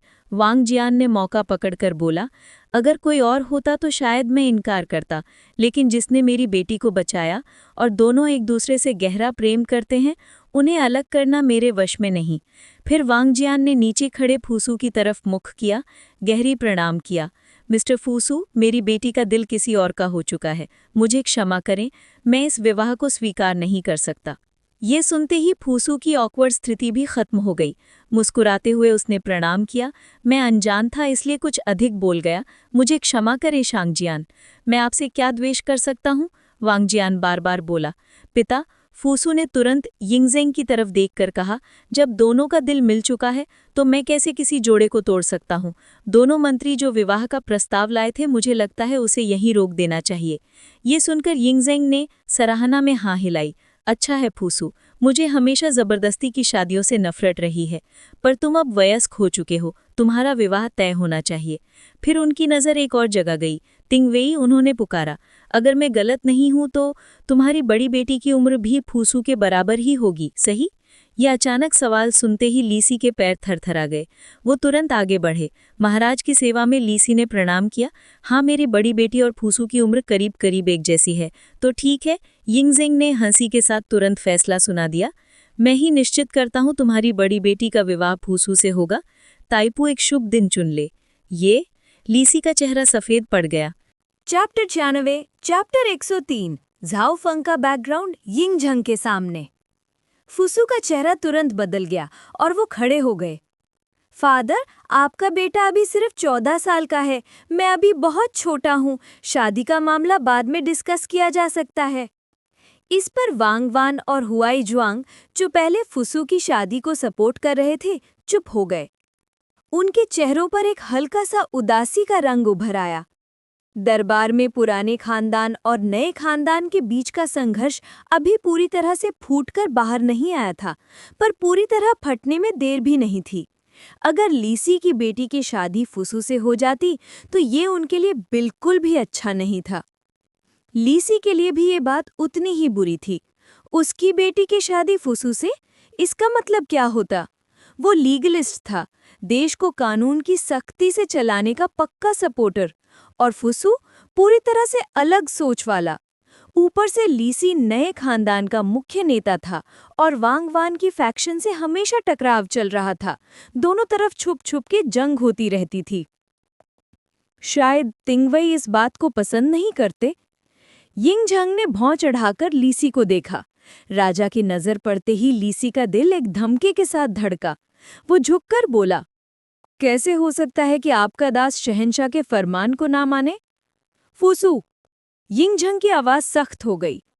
तिंगवई की बेटी कोमल और शलहीन है, एक उत्तम पत्नी। ये विवाह तय हो गया। फैसला पत्थर की लकीर था। फुसू को बोलने का मौका भी नहीं दिया। फादर, फुसू कुछ कहना चाहते थे। पीछे से वांगवान ने उनकी चादर हिलाकर सिग्नल दिया, चुप रहो। उनके गुरु चुन्युये ने भी एक तीखी नजर डाली, अब जिद करना ठीक नहीं। मास्टर ऑफ द हॉर्स, यिंगझंग ने पुकारा। आपका दास हाजिर है। हुआईजुआंग तुरंत आगे आया। अभी सर्दी का मौसम है, यिंगचुआन अभी अभी शांत हुआ है और वहां की सरकार को संभालना होगा। साथ ही इस जंग ने हमारे देश की शक्ति बहुत कमजोर कर दी है, इसलिए इस साल शादी नहीं होगी। अगले साल किसी शुभ दिन पर फुसू और तिंगवई की बेटी का विवाह करवा देना। हुआईजुआंग झुककर बोला, दास फरमान मानता है। फरमान लग चुका था, अब इसमें कोई बदलाव नहीं आ सकता। तिंगवई, फुसू। यिंगझंग की नजर दोनों पर गिरी। फरमान मंजूर नहीं करते? दोनों के दिल में अलग अलग अंधेरे चले, पर राजा की ताकत के सामने दोनों नीचे झुक गए। दास फरमान मानता है। टुडे सीनियर जनरल की विजयी वापसी का दिन है। यिंगझंग के चेहरे पर खुशी फूट पड़ी। मुझे उनके साथ पीना ही चाहिए। दरबार के बाद सीनियर जनरल मेरे साथ जंगताई पैलेस में शाम गुजारेंगे। मुझे सेना की बातें सुनानी होंगी। यिंगझंग जोर से हंसा और वांगजैन का हाथ पकड़कर अंदर की तरफ बढ़ गया। दरबार शुरू हो, झाओगाओ की आवाज गूंजी। नीचे जितने भी मंत्री और सैनिक थे, सब अपने अपने सोचों में डूबे मॉर्निंग डिस्कशन हॉल की तरफ बढ़ गए। लीसी, फुसू, वांगवान सभी के चेहरों पर निराशा की गहरी लकीरें थीं। राजमहल के अंदर मंगी अब यिंगचुआन पहुंच गया है। मंगी की क्षमता पर मुझे पूरा भरोसा है, लेकिन सर्दी आने वाली है। हर साल कड़ी ठंड से अजीब अजीब राज्यों में लोग मर जाते हैं। यिंगचुआन में तो हालत और खराब है। घर बर्बाद हैं, लोग बेघर हैं। इस बार सर्दी उन्हें और ज्यादा सताएगी। महाराज, फेंग जिए तुरंत सामने आया। मैंने लकड़ी के कोयले का विशाल उत्पादन शुरू कर दिया है। साथ ही अलग अलग क्षेत्रों के भंडारों में भी काफी कोयला पड़ा है। पहले पिन के अंदर की जरूरतों को पूरा करो। यिंगझंग ने हुक्म दिया। उसके बाद जितना बचे सब यिंगचुआन भेज दो। यिंगचुआन अब भले ही पिन का हिस्सा हो, लेकिन पुराने पिन लोग ही राष्ट्र की जड़ हैं। यिंगझंग ये बात कभी नहीं भूलता। नए प्रदेश के लोगों को पूरी तरह से अपना बनने में अभी समय लगेगा। जी महाराज। फेंग जिए झुक गया। पिन का कोयला अकेला काफी नहीं होगा, यू लियाओ ने सुझाव दिया। मैं कहना चाहता हूं कि मंगी को एक फरमान भेजा जाए। ज्यादा पेड़ कटवाए, लकड़ी लोगों में बांटे, ताकि लोग ठंड से बच सके। साथ ही अनाज और सामान भी भेजना होगा। अच्छा, यिंगझंग ने सर हिलाया। दरबार चलने लगा। बातें बस यिंगचुआन की सरकार को लेकर ही होती थी, पर अधिकांश मंत्री बेचैन थे। उनका ध्यान कहीं और ही था। वांग हवेली में हर तरफ हलचल थी। नौकर सफाई कर रहे थे, सजावट हो रही थी, क्योंकि घर का मालिक विजयी होकर वापस आ रहा था। एक अंदर के कमरे में वांगयान जोर से उल्टी कर रही थी। चेहरा बिल्कुल सफेद पड़ गया। थोड़ी देर में वो संभली, पर उसके हाथ ठंडे थे। ये कैसे हो सकता है? सिर्फ एक रात? वांगयान का हाथ धीरे से पेट पर गया। शादीशुदा न सही, पर वो एक लड़की थी। सुन सुनकर इतना तो जानती ही थी। दिन से उल्टी और खाना पानी अंदर नहीं टिक रहा था, उसे सब समझ आ गया। मैं क्या करूं? अगर फादर को पता चला तो झाओफंग मर जाएगा, और अब वो वापस भी आ गया है तो महाराज तो जरूर उसके लिए कोई रिश्ते की बात उठाएंगे। अगर शादी फिक्स हो गई और उसके बाद पता चला कि मैं प्रेग्नेंट हूं, मेरा वांग खानदान बर्बाद हो जाएगा। फादर तो पलटकर महल जा चुके हैं, अगर महाराज अभी शादी का प्रस्ताव दे दें तो? वांग यान का दिल घबराहट से भर गया। उसे समझ नहीं आ रहा था क्या करे। झाओफंग को नुकसान से बचाना है, पर अपने घर को भी तो बचाना है। मैं मर जाऊं तो शायद सब कुछ यहीं खत्म हो जाए। एक खौफनाक सोच उसके मन में उभरी। वो सोच अभी पूरी तरह जड़ पकड़ ही रही थी। Knock knock knock. दरवाजे पर एक साफ स्पष्ट दस्तक हुई। चौथे चैप्टर के शानदार नाम के साथ शुरू करते हैं। झाओफेंग का बैकग्राउंड यिंगजेंग के सामने पेश। यानर, पूरी दिन कमरे में बंद रहने का क्या मतलब है? तुम्हारे फादर लौटने वाले हैं, फिर भी तुम बाहर नहीं आ रही हो? मिसेस वैंग की आवाज़ दरवाजे के बाहर से आई, थोड़ी थकावट, थोड़ी मजबूरी। यान वैंग जब से हवेली वापस आई थी, तब से ज्यादातर अपने ही कमरे या अपने आंगन में बंद होकर बैठी रहती थी। आ रही हूं मदर, वैन यान ने धीरे से जवाब दिया। उसकी नज़र अपने पेट पर गई और कुछ देर पहले जो सोच उसके मन में आई थी वो बिल्कुल बुझ गई। मैं मर गई तो 2 जिंदगियां खत्म हो जाएंगी। दरवाज़ा खोला गया। मिसेस वैंग अंदर आई, इधर उधर देखकर थोड़ा सा बुरा सा मुंह बनाया। सच बताओ, इस तरह कमरे में चिपक कर रहने से क्या फ़ायदा? इतने दिन हो गए वापस आए। मदर, मुझे बाहर जाने का मन ही नहीं करता। अच्छा ठीक है, मिसेस वैंग ने प्यार से बोला। चलो हॉल में चलते हैं, तुम्हारे फादर अभी पहुंचने ही वाले होंगे। तभी एक छोटी मीठी आवाज़ सुनाई दी, आंटी। 4-5 साल का एक नन्हा सा लड़का भागते हुए और वैंग यान की टांग से लिपट गया। लियर, वैन यान हल्की सी मुस्कान के साथ झुककर उसे गले लगाया। ये बच्चा और कोई नहीं, वैंग ली, वैंग बेन का बेटा, वैंग जियान का सबसे बड़ा पोता। अभी तो वो एक मासूम सा 5 साल का बच्चा ही था। उसकी माँ का प्रसव के बाद देहांत हो गया था, इसीलिए दादी ने ही उसे पाला था, और वैन यान भी उसका बहुत ख्याल रखती थी।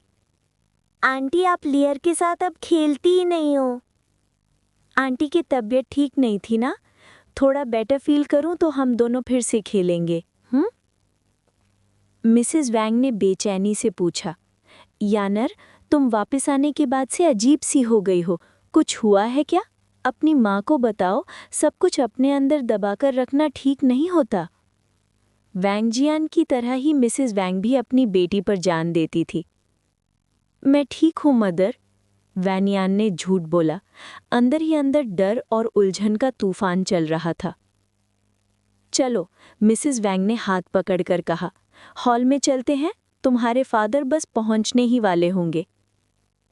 चंद ताय पैलेस के अंदर यिंगजेंग और वैंग जियान एक दूसरे के सामने बैठे थे। सीनियर जनरल, इस बार तो आपने खुद सेना नहीं चलाई, लेकिन पूरी योजना, पूरा सेना व्यवस्था आप ही के हाथ से गुजरी। आपको यिंगचुआन कैसा लगा? वैंग जियान भी मुस्कुरा दिए। जब से आपने स्वयं राज्य का शासन पकड़ा है, तब से हान का वृत्त विस्तार धीरे धीरे कमज़ोर होता जा रहा है। हान को जीतना मुश्किल बात नहीं थी। बस ये समझ लीजिए, इस बार मुझे बिना कुछ किए विजय का श्रेय मिल गया। यिंगजेंग ने हंसी दबाते हुए उनके लिए शराब डाली, फिर अपने लिए भी। वैंग जियान तुरंत दोनों हाथों से अपना प्याला उठा लिया, मर्यादा से। सीनियर जनरल, मैं कभी नहीं भूलता, आपने कभी मुझे मौत से बचाया था। आप बहुत विनम्र हैं और मुझे भी अंडर एस्टिमेट करते हैं। वैंग जियान का हाथ हल्का सा कांप गया। दास कभी ऐसा साहस नहीं करेगा। यिंगजेंग के होठों पर फिर एक हल्का सा कर्व उभर आया। अपने होने वाले दामाद के बारे में क्या सोचते हो? वैंग जियान ने बिना सोचे कहा, बहादुर है और उसमें एक योद्धा और सेनापति दोनों के गुण हैं। कुछ साल और सेना में घिसाई हो जाए तो वो किन का एक मजबूत स्तंभ बन सकता है। यिंग ज़ैंग ने हल्की सी हंसी। तुम तो वैंग बेन को भी इतनी तारीफ नहीं करते। लगता है झाओ फेंग में कुछ खास है। सबसे ज्यादा तो मैं उसकी जिम्मेदारी और स्वभाव से प्रभावित हूँ, वैंग जियान ने दिल से कहा। और बताओ, यिंग ज़ैंग की रुचि बढ़ गई। वैंग जियान ने सारी बात बताई। झाओ फेंग ने कैसे वैन यान से अपने प्रेम की बात साफ साफ कही, बस उसके धमकी देने और अद्भुत ताकत दिखाने वाला हिस्सा वो छुपा गया। यिंग ज़ैंग की आंखों में एक इज्जत का रंग चमका। ये लड़का सच में जिम्मेदार लगता है। इसीलिए वैंग जियान ने आगे कहा, मैंने फुसू का रिश्ते का प्रस्ताव ठुकरा दिया। सिर्फ अपनी बेटी के लिए नहीं, बल्कि सच्चे जोड़े को तोड़ना भी नहीं चाहता था। उम्मीद है महाराज नाराज नहीं होंगे। यिंग ज़ैंग ने सीधा जवाब दिया, मैं पहले भी कह चुका हूँ, जोर जबरदस्ती की शादी तोड़ना ये दूसरे राजाओं की आदत है, मेरी नहीं। और वो जो घटना सालों पहले हुई थी, सीनियर जनरल, तुमने सुना तो होगा। यिंग ज़ैंग ने एक हल्की पर थोड़ी ठंडी सी हंसी छोड़ी। एक ही बार में पूरा प्याला खाली कर दिया। वैंग जियान थोड़ा हिला और फिर सब समझ गया। जी सुना है, बस ये सोचा कि इतने साल हो गए, शायद महाराज भूल गए होंगे। भूल गया? यिंग ज़ैंग की हंसी आयरन की धड़क जैसी थी। मैं कैसे भूल सकता हूँ। लेकिन इससे आगे वो कुछ नहीं बोले। सीनियर जनरल, ये मधुशाला हम दोनों मिलकर ख़त्म करते हैं, फिर आप घर जाइए, पत्नी और बेटी इंतज़ार कर रही होंगी। जैसे महाराज का आदेश। दोनों ने शराब खत्म की। वैंग जियान प्रणाम करके निकल गए। Changtai palace, throne room. Ying Zhang वापस गद्दी पर बैठकर दस्तावेज देखने लगा। वैंग जियान ने शादी से इनकार किया, तुम्हारी क्या राय है? बिना अपनी नज़र उठाए पूछा। महाराज, सन्नाटा तोड़ता हुआ एक शांत गंभीर सुर सुनाई दिया। दुनरू कब आया किसी को पता नहीं। सीनियर जनरल समझदार आदमी है। जो उन्होंने कहा, उनकी बेटी का प्रेम शायद सच हो, पर असली मुद्दा यह है कि वो राज परिवार से बंधना नहीं चाहते। फुसू से रिश्ता जुड़ता तो उन्हें फुसू की पक्षधारी करनी पड़ती। यिंग ज़ैंग का खोदकाम करते हुए हाथ एक पल को ठहर गया। तुम समझते हो कि मैं फुसू को क्राउन प्रिंस नहीं बनाऊंगा? शब्द गिरते ही दुनरू तुरंत घुटनों टेक कर बोल उठा। मैं महाराज की इच्छा का अनुमान नहीं कर सकता। राजकुमार का पद तो महाराज ही तय करेंगे। यिंग ज़ैंग वापस अपने दस्तावेज देखने लगा। झाओ फेंग, उसने शांत सुर से पूछा। जानकारी पूरी जांच ली? जी महाराज, सब प्रमाणित है। पढ़ो। दुनरू ने जोर से पढ़ना शुरू किया। Zhao Feng Shaoqiu county, Shao village का निवासी, परिवार में 3 लोग, माँ, बहन और वो खुद। यिंग ज़ैंग का चाकू फिर ठहर गया। उसके पिता झाओ दा, पहली श्रेणी के नायक, 10 साल पहले किन झाओ सीमा युद्ध में शहीद। यिंग ज़ैंग के दिल का हल्का सा कंपन गायब हो गया। दुनरू ने पूरा डेटा पढ़ दिया। झाओ फेंग किसी अन्य राज्य का जासूस नहीं, ना किसी राज्य ने उसे पाल पोस कर भेजा है। उसकी लड़ने की क्षमता जन्मजात है, अपार शक्ति के कारण। वो लॉजिस्टिक्स आर्मी में इसलिए था क्योंकि वो अपनी असली ताकत छुपा रहा था। और कारण यह है कि वो और उसकी बहन दोनों ट्विन्स हैं। पैदाइश के वक्त माँ की जान ताकत निकल गई, तब से माँ बीमार रहती है। झाओ फेंग घर लौटकर उनका ध्यान रखना चाहता है। ये उसका कर्तव्य भाव है। चैप्टर 105, चैप्टर 92, यिंग ज़ैंग, एक बहुत ही गहरा श्रद्धा रखने वाला इंसान। और उसके बाद महाराज को भी झाओ फेंग की पूरी कहानी पता ही है। लश्करे रसदाद के साथ मिलकर वो जब शहीदों को दफना रहा था, तब उसने अपने सेंचुरियन को बचाने के लिए बाओ युआन के बेटे को मार डाला। फिर जब वो यांग सिटी के बाहर तैनात था, बाओ युआन ने छुपकर हमला कर दिया। जिंदगी और मौत के बीच उसने मजबूरन उस ताकतवर दुश्मन का सामना किया। वहीं से उसका नाम हमारी चिन सेना में चमकने लगा। बाद में वाहिन सेनापति ने उसे मुख्य कैंप में बुला लिया और फिर उसके बाद के सारे वीरता के काम सामने आए। दुनरुओं ने अदब से बयान किया। ये सब सुनकर यिंग ज़ैंग के चेहरे पर हल्की सी मुस्कान आ गई। गुस्से का एक भी रंग नहीं। वास्तव में बड़ा ही श्रद्धालु पुत्र है। ये नौजवान अपनी फितरत से बिल्कुल सच्चा है। सच में ये जवान वफादार, ईमानदार और अत्यंत दयालु है। दुनरों ने भी कहा, मेरी जान से पता चला कि मुख्य कैंप में शामिल होने के बाद हर लड़ाई में वो सबसे आगे दौड़ता था। खूनी जद्दोजहद में अनेक शार्प वॉरियर्स की जान उसने ही बचाई। लड़ाई के बाद भी वो घायल सैनिकों के कैंप में जाके खुद उनका इलाज में मदद करता था।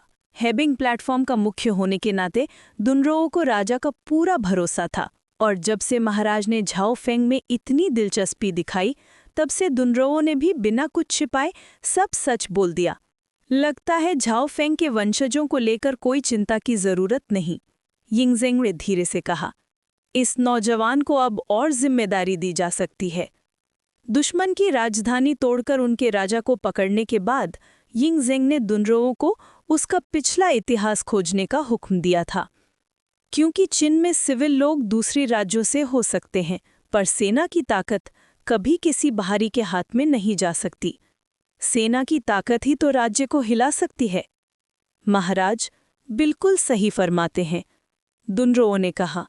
फिर धीमी आवाज में पूछा, क्या हम झाओ फेंग पर गुप्त निगरानी लगवा दें? यिंगज़ेंग ने कुछ नहीं कहा, सिर्फ एक तीखी नजर से दुनरों को देखा। समझ गया। दुनरों ने तुरंत झुककर कहा, बात वहीं समझ गया जो कहने की जरूरत भी नहीं थी।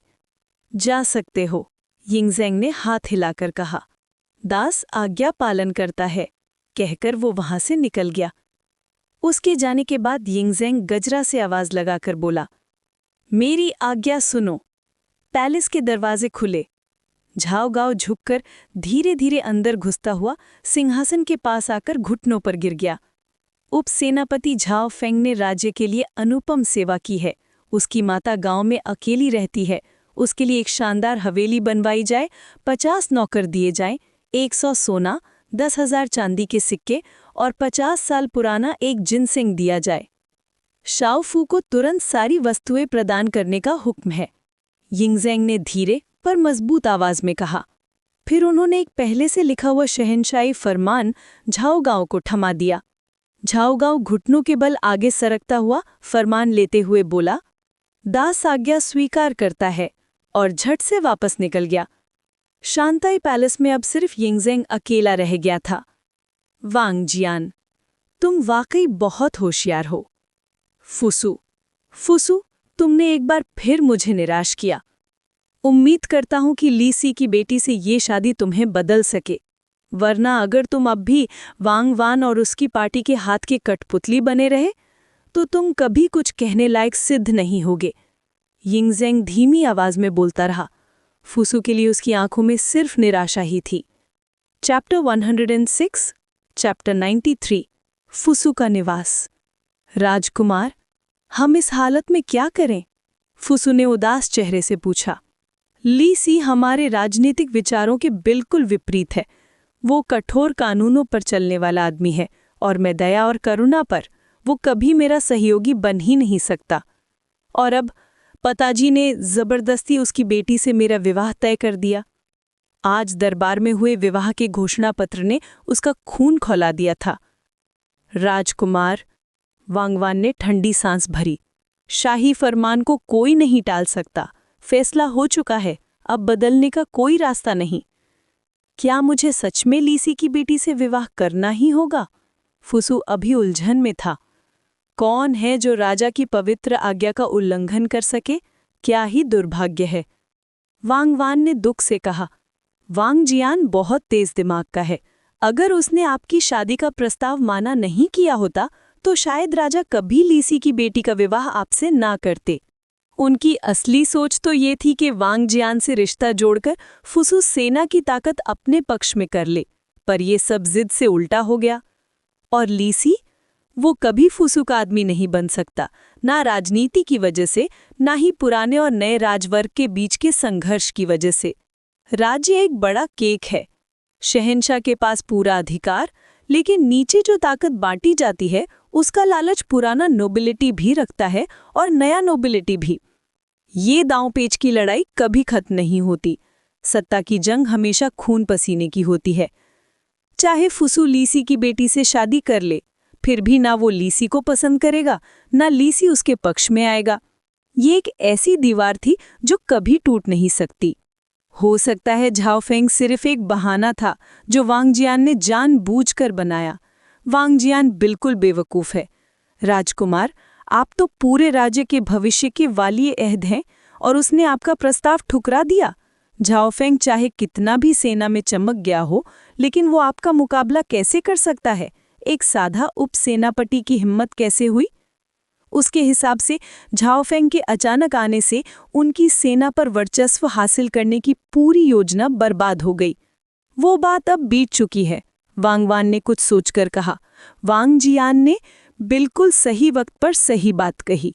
अब जब वो विजयी होकर वापस आया है और शहंशाह का प्यारा भी है, तो उन्हें कौन दोष दे सकता है? और महाराज अब तक वो पुरानी घटना नहीं भूले। पुरानी घटना? फुसू उलझन में पड़ गया। चुन्यू युए का चेहरा बिगड़ गया। वो औरत? राजा ने खुद कहा था कि उन्हें सबसे ज्यादा नफरत किसी की शादी तोड़ने से है। ये फैसला हम सब के लिए एक चेतावनी की जो उस घटना के गवाह थे। चैप्टर 106 इंग झेंग, एक बहुत ही गहरा श्रद्धा रखने वाला इंसान, पार्ट 2। कौन सी औरत? उस वक्त हुआ क्या था? फुसू अब भी पूरी तरह से उलझा हुआ था। वांग वान की बातों का उसे कोई सरपैर समझ नहीं आ रहा था। राजकुमार, ये बात आपके जाने लायक नहीं। आपके स्वभाव को देखकर इस सच को जानना आपके लिए अच्छा नहीं होगा, वांग वान ने गंभीर चेहरे से कहा। फुसू ने ये देखकर और सवाल नहीं किए, बस उसने गहरी सांस लेकर पूछा, चांसलर वांग, अब हमारी योजना क्या है? शादी, वांग वान ने सीधे लफ्जों में जवाब दिया। क्या कोई और रास्ता नहीं? फुसू के चेहरे पर अब भी सहामत का रंग नहीं था। शाही फरमान का उल्लंघन नहीं हो सकता। पर राजकुमार, वांग वान ने शांत आवाज में कहा, ली सी की बेटी से शादी कर लेने से कुछ बदलता नहीं। आप जो चाहे कर सकते हैं। ली सी आपका कुछ नहीं बिगाड़ सकता। उसे बस एक उपपत्नी के रूप में ही समझ लीजिएगा। ये सुनकर फुसू के पास सिर्फ मजबूरी में हाँ करने के सिवा कोई रास्ता नहीं बचा। झाओ फेंग का क्या? फुसू ने पूछा। इस आदमी ने आपका वांग जैन को अपनी तरफ खींचने का पूरा मौका बर्बाद कर दिया। हम इसे यूं ही कैसे छोड़ दें? चुन्यू युए बीच में कूद पड़ा और गुस्से से बोला। फुसू ने हैरानी से चुन्यू युए की तरफ देखा। इसका झाओ फेंग से क्या लेना देना? वो दोनों एक दूसरे से मोहब्बत करते हैं। तुम इसे बर्बादी क्यों कह रहे हो? राजकुमार, चुन्यू युए गरज उठा। अगर झाओ फेंग बीच में नहीं आता तो आज वांग जैन आपके ससुर होते और सारा लांतियान कैंप आपकी तरफ होता। क्या आपको इससे कोई फर्क नहीं पड़ता? मैं इतना छोटा दिल वाला नहीं हूं, फुसू ने शांत स्वर में कहा।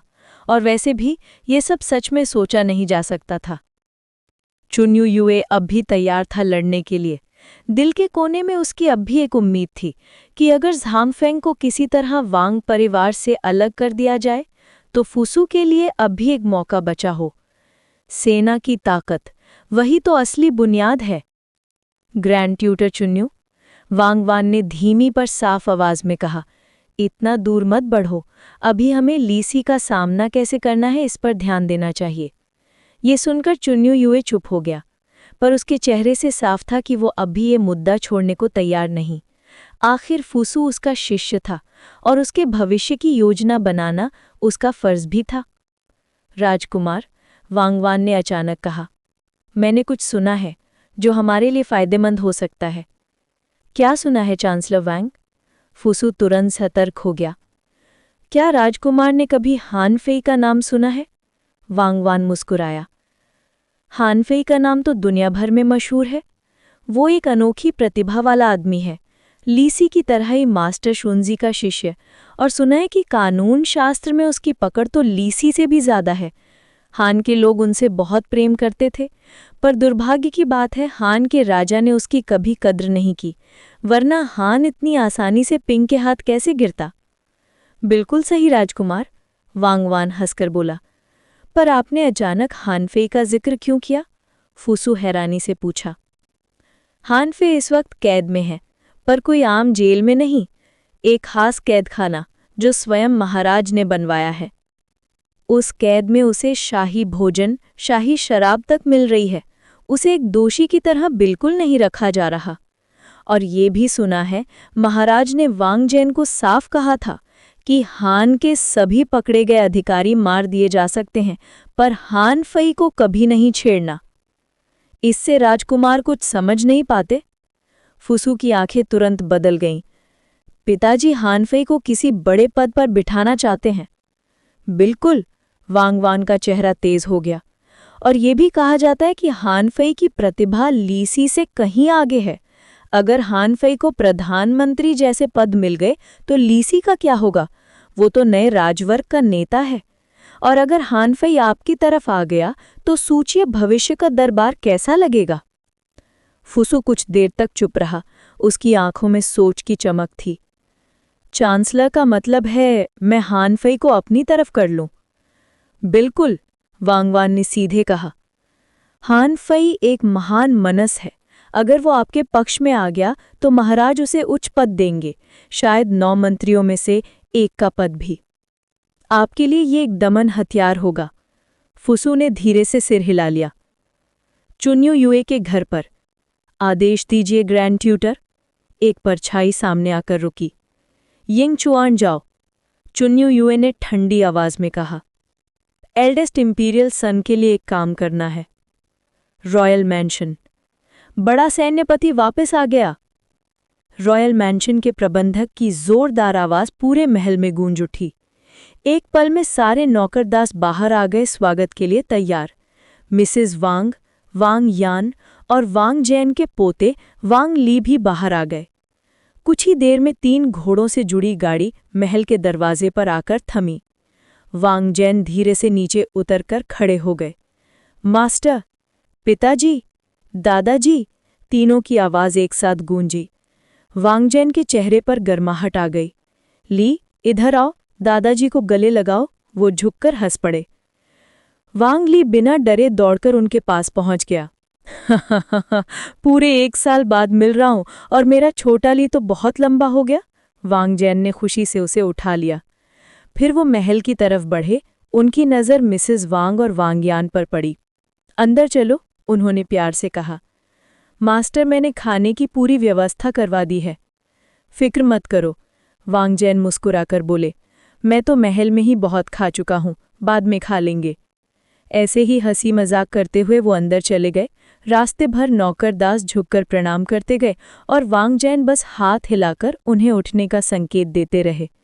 अंत में जब वो प्रमुख हॉल तक पहुंचे, उन्होंने वांगली को नीचे उतारा और उनकी दृष्टि अंत में वांगयान पर टिक गई। चैप्टर 107 यिंगझेंग सचमुच में एक बहुत ही फिलियल इंसान है, पार्ट 3। वांग जैन के तेज गहरी नज़र के नीचे वांगयान का मन बिल्कुल घबरा गया। क्या बताऊं? वांगयान का दिल एकदम कस गया, जैसे सांस रुक गई हो। फौज में तुम्हारी पोस्टिंग के दौरान जो हुआ, तुम और जाओ फेंग के बारे में। वांग जैन का चेहरा सख्त हो गया। बापू, आपको कैसे पता चला? तुम सोच रही थी हमेशा छुपा लोगे। अगर वो लड़का इतना हिम्मती न होता तो शायद मुझे कभी पता नहीं चलता। वांग जैन की आवाज़ पत्थर की तरह भारी थी। उन्होंने सब बता दिया? वांगयान बिल्कुल हवा-बुद्दा हो गई। ये तो उसने कभी सोचा भी नहीं था। इस जमाने में बचपन का प्यार या खुद से किया गया प्रेम तो होता ही नहीं था। वांगयान ने जो रात जाओ फेंग के साथ गुजारी थी, वो ज्यादा जिसकी जान बचाए उससे बदले में अपना सब कुछ दे दो वाले फर्ज में ज्यादा था। छोड़ो, उस बच्चे में जिम्मेदारी है। डर के मारे छुपा नहीं गया। वांगयान के दिल में एक हल्की सी उम्मीद जगी। आज दरबार में वांगवान और बाकी लोगों ने बादशाह को मशवरा दिया कि तुम्हारा विवाह फुसू के साथ कर दिया जाए। ये सुनते ही वांगयान का रंग उड़ गया। वो वक्त जिससे वो डर रही थी आखिर आ ही गया। मुझे पहले से पता था एक दिन ये होगा ही, लेकिन मैंने इनकार कर दिया, वांगजैन ने सीधे कहा। वांगयान ने ऊपर देखा, शौक में, जैसे कान पे यकीन ना आए। मिसेस वांग भी बिल्कुल सन्नी रह गई। स्वामी, आपने कहीं शहंशाह के फरमान का उल्लंघन तो नहीं किया? मैं बादशाह के फरमान को कैसे नकार सकता हूँ? तो फिर मना कैसे किया? बादशाह ने मेरी राय मांगी। मैंने कह दिया कि यैन का दिल पहले ही किसी और के पास है। वांग जैन ने हल्का सा मुस्कुराते हुए बताया, यानियर, मैंने तुमसे कहा था, अगर मुमकिन हो, मैं चाहता हूँ तुम खुद अपनी खुशी चुन सको, जबरदस्ती कोई विवाह ना हो। आज मैंने वो कर दिया, और इन सब का शुक्र उस जाओ फेंग को जाता है। अगर उसने खुद न कहा होता तो मैं बादशाह को कैसे मना करता? वांग्यान के आंखों में आंसू भर आए। वो घुटनों पर गिर गई। पिताजी, धन्यवाद। वांगजियन हंसकर उसे उठाने लगे। तुम मेरी बेटी हो, अगर मैं कुछ कर सकता हूँ तुम्हारी खुशी के लिए तो मैं क्यों न करता? बादशाह ने नाराज तो नहीं किया, और ये जाओ फेंग है कौन? मिसेस वांग को अभी तक कुछ समझ नहीं आ रहा था। शायद बादशाह को अपनी ही पुरानी कथा याद आ गई होगी। वांगजियन ने हल्का सा मुस्कुराते हुए कहा, उन्हें भी कभी जबरदस्ती अपनी सगाई तोड़नी पड़ी थी। जो दर्द उन्होंने सहा वो किसी और पर क्यों थोपे? यानियर ने अगर दिल किसी को दे दिया है तो बादशाह क्यों किसी को अलग करे? बादशाह की सगाई तोड़वाई गई थी, ये सुनते ही मिसेस वांग एकदम चौंक गई। और कौन इतना साहस करेगा? वांग्यान भी हैरान रह गई। छोड़ो, तुम दोनों के जाने का फायदा नहीं। वांगजियन हंस दिए। बस इतना समझ लो कि तुम्हें न तो राजकुमार से विवाह करना पड़ेगा, न ही किसी जबरदस्ती की शादी में ढकेला जाएगा। वैसे मुझे तो मिस्टर फुसू अच्छे लगते हैं। मिसेस वांग ने सीधे दिल की बात बोल दी। नर्म स्वाभी, शांत, सबसे बड़े राजकुमार, फ्यूचर क्राउन प्रिंस भी बन सकते हैं, यानी ये रानी भी बन सकती थी। ये हुई ना एक औरत की सोच। वांगजियन ने उसकी तरफ तिरछी नजर देखी। हाँ, ऊपर ऊपर से लगता है फुसू सबसे बेहतर दावेदारी रखते हैं, लेकिन बादशाह ने अब तक उन्हें क्राउन प्रिंस क्यों नहीं बनाया? क्यों? क्योंकि वो अभी लायक नहीं है। वांगजियन ने धीमे पर सख्त आवाज में कहा। वो वांग वान जैसे लोगों के हाथ में नाचता है, जिनके लिए देश नहीं, सिर्फ अपना फायदा मान्य रखता है। बादशाह ऐसे व्यक्ति को अपना उत्तराधिकारी कैसे बनाएंगे? और अगर हम उनके साथ रिश्ते में जुड़ जाते तो हमारी पूरी वांग फैमिली उन्हीं के तरफ बंधी जाती। अगर वो हार गए तो हमारी खानदान की बर्बादी तय थी। वांगजियन ने मुस्कुराकर अंत में कहा, यानियर ने हमें इस राजनीति के दलदल से दूर रखकर हम पर एहसान किया है। सबसे सेफ रास्ता वही है, दूर से देखना, किसी पक्ष में न पड़ना। लेकिन वांग्यान के दिल में तो सिर्फ एक बात चल रही थी। पिताजी, क्या आप सच्चे दिल से मेरे और जाओ फेंग के रिश्ते को स्वीकार करते हैं? वांगजियन हंस पड़े। अरे, मैं तो बादशाह को कह आया हूं कि तुम्हारा दिल किसी और पर आ चुका है, अब पीछे कैसे हट सकता हूं? बस एक सवाल है, क्या तुम उसे वाकई प्यार करती हो? अगर तुम्हारा मन उससे नहीं है तो ये तो बादशाह को धोखा देने जैसा गुनाह होगा। मैं करती हूँ, मैं उससे प्यार करती हूँ। तो फिर तय हो गया, जाओ फेंग बनेगा वांगजियन का होने वाला दामाद। मैं खुद एक अच्छा दिन देखकर उसकी माँ से बात करने जाऊंगा। ये सुनकर वांग्यान के चेहरे पर एक अजीब सी हिचकिचाहट आ गई। यानियर, तुम्हारे पिताजी इतनी मेहनत कर रहे हैं तुम्हारे लिए, अब भी क्या सोच रही हो?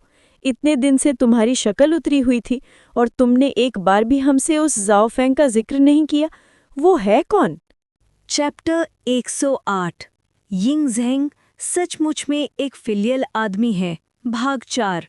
ये जाओ फेंग सेना में एक डेप्यूटी जनरल है। उसने यैन की जान बचाई थी। वांगजियान ने हल्का सा मुस्कान करते हुए बताया। बस डेप्यूटी जनरल? मिसेस वांग सच में चौंक गईं। उन्होंने तो सोचा कोई बड़े खानदान का कुंवर होगा। बस का क्या मतलब है? वांगजियान ने तुरंत नाराज होती हुई नजर से देखा। तुम्हें उस लड़के की औकात समझ ही नहीं। सिर्फ 1 साल से भी कम हुआ और वो एक आम इंसान से सीधा डेप्यूटी जनरल बन गया। पूरी किन की सेना में देख लो, पूरी दुनिया में देख लो, कौन ऐसा चढ़ते तेजी से बढ़ा है? तुम औरतें। अब ये पूरा का पूरा साफ है। वांगजियान के दिल में जाओ फेंग के लिए बहुत इज्जत थी। हाँ, लड़का जवान और थोड़ा तेज है, लेकिन जिम्मेदार भी उतना ही है। बेटी के लायक संभावना, सब कुछ था। पिताजी, वांगयान ने हिचकिचाते हुए कहा, मैं शायद जाओ फेंग का बच्चा कंसीव कर चुकी हूँ। एक पल में वांगजियान के चेहरे की मुस्कान जम गई। उनकी नज़र सीधे वांगयान के पेट पर जाकर रुक गई। क्या कहा तुमने?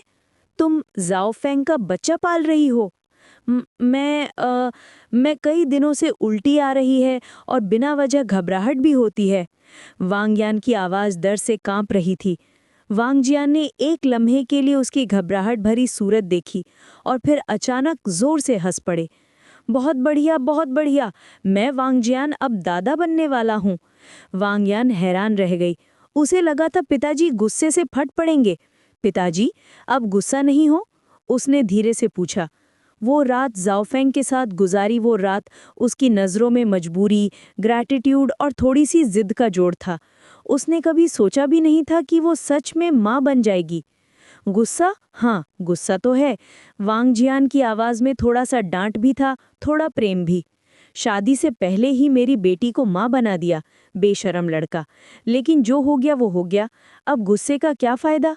जब तक तुम खुश हो, तुम्हें सुख शांति मिलती रहे, बस वही काफ़ी है। और वो लड़का जिम्मेदार है, मैं देख सकता हूँ। वांगयान का दिल भर आया। वो फिर से घुटनों पर गिर गई। पुत्री पिताजी का आभारी है। आंटी! छोटी सी आवाज़ सुनाई दी। वांग ली भागती हुई आई।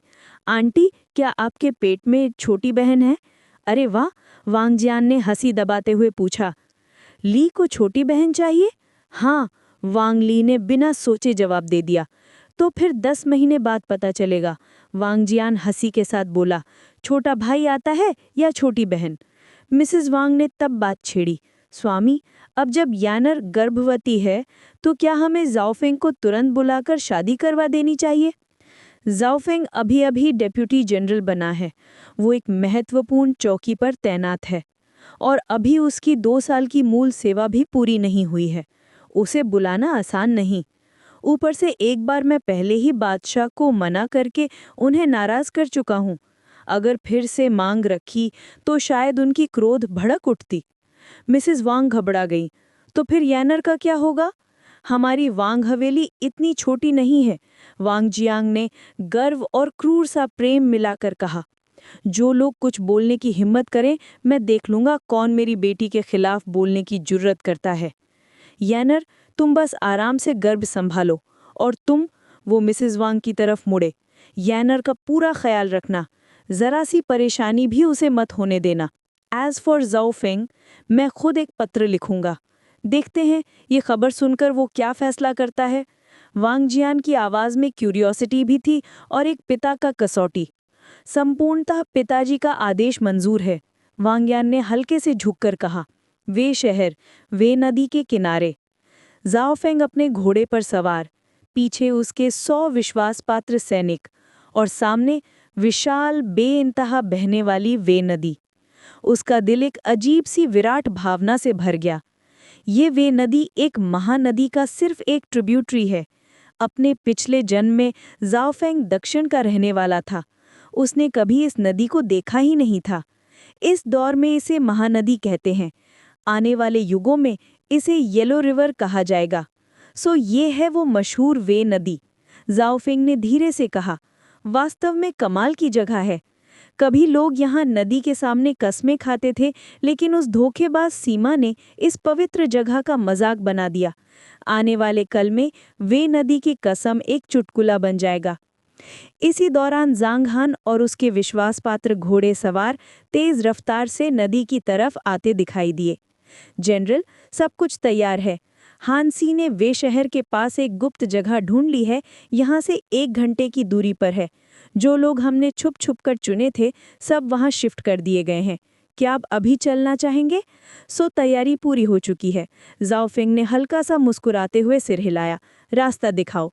शिनजिंग से वे शहर तक फौज लाए हुए करीब 10 दिन हो चुके थे। उन दर्रों में उसने फौज को फिर से संगठित किया, कैंप बसाया और आज उसका दिल वे नदी देखने को किया। पर असली वजह तो थी अपने डेड सोल्जर्स के सीक्रेट ट्रेनिंग ग्राउंड की जांच करना। वे शहर से कुछ दूरी पर घने जंगल के अंदर जांग हान ने उसे रास्ते दिखाए। कई सैनिक पीछे रह गए, घोड़ों के साथ। यहाँ जमीन इतनी अनइवन थी कि घोड़े घुस नहीं सकते थे। जाओ फेंग ने आसपास देखकर कहा, जंगल काफी बड़ा और घना है, आम आदमी तो यहीं भटक जाए। हानसी ने बढ़िया जगह चुनी है। जांग हान ने बताया, इस जगह को घोस्ट बैरियर फॉरेस्ट कहते हैं। यहाँ बड़े खतरनाक जानवर होते हैं, कोई आम आदमी यहाँ आने की हिम्मत नहीं करता। हानसी को अंदर तक एक रास्ता साफ करने में बहुत मेहनत लगी।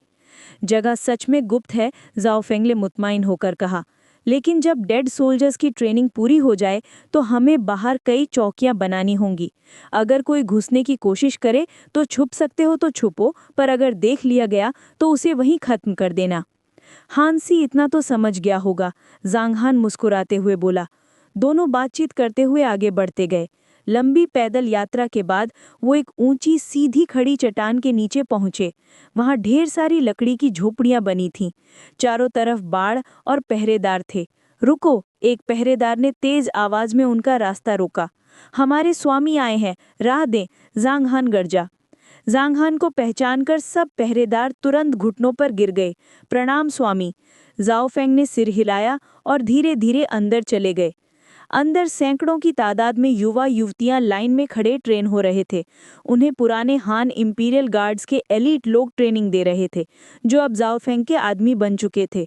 हानसी ने जैसे ही जाओ फेंग को देखा, तुरंत जोर से चिल्लाया, स्वामी पधारे हैं, सब लोग प्रणाम करो। Chapter 109 tier 2 power achievement, Ying Zhang से कैसे निपटना।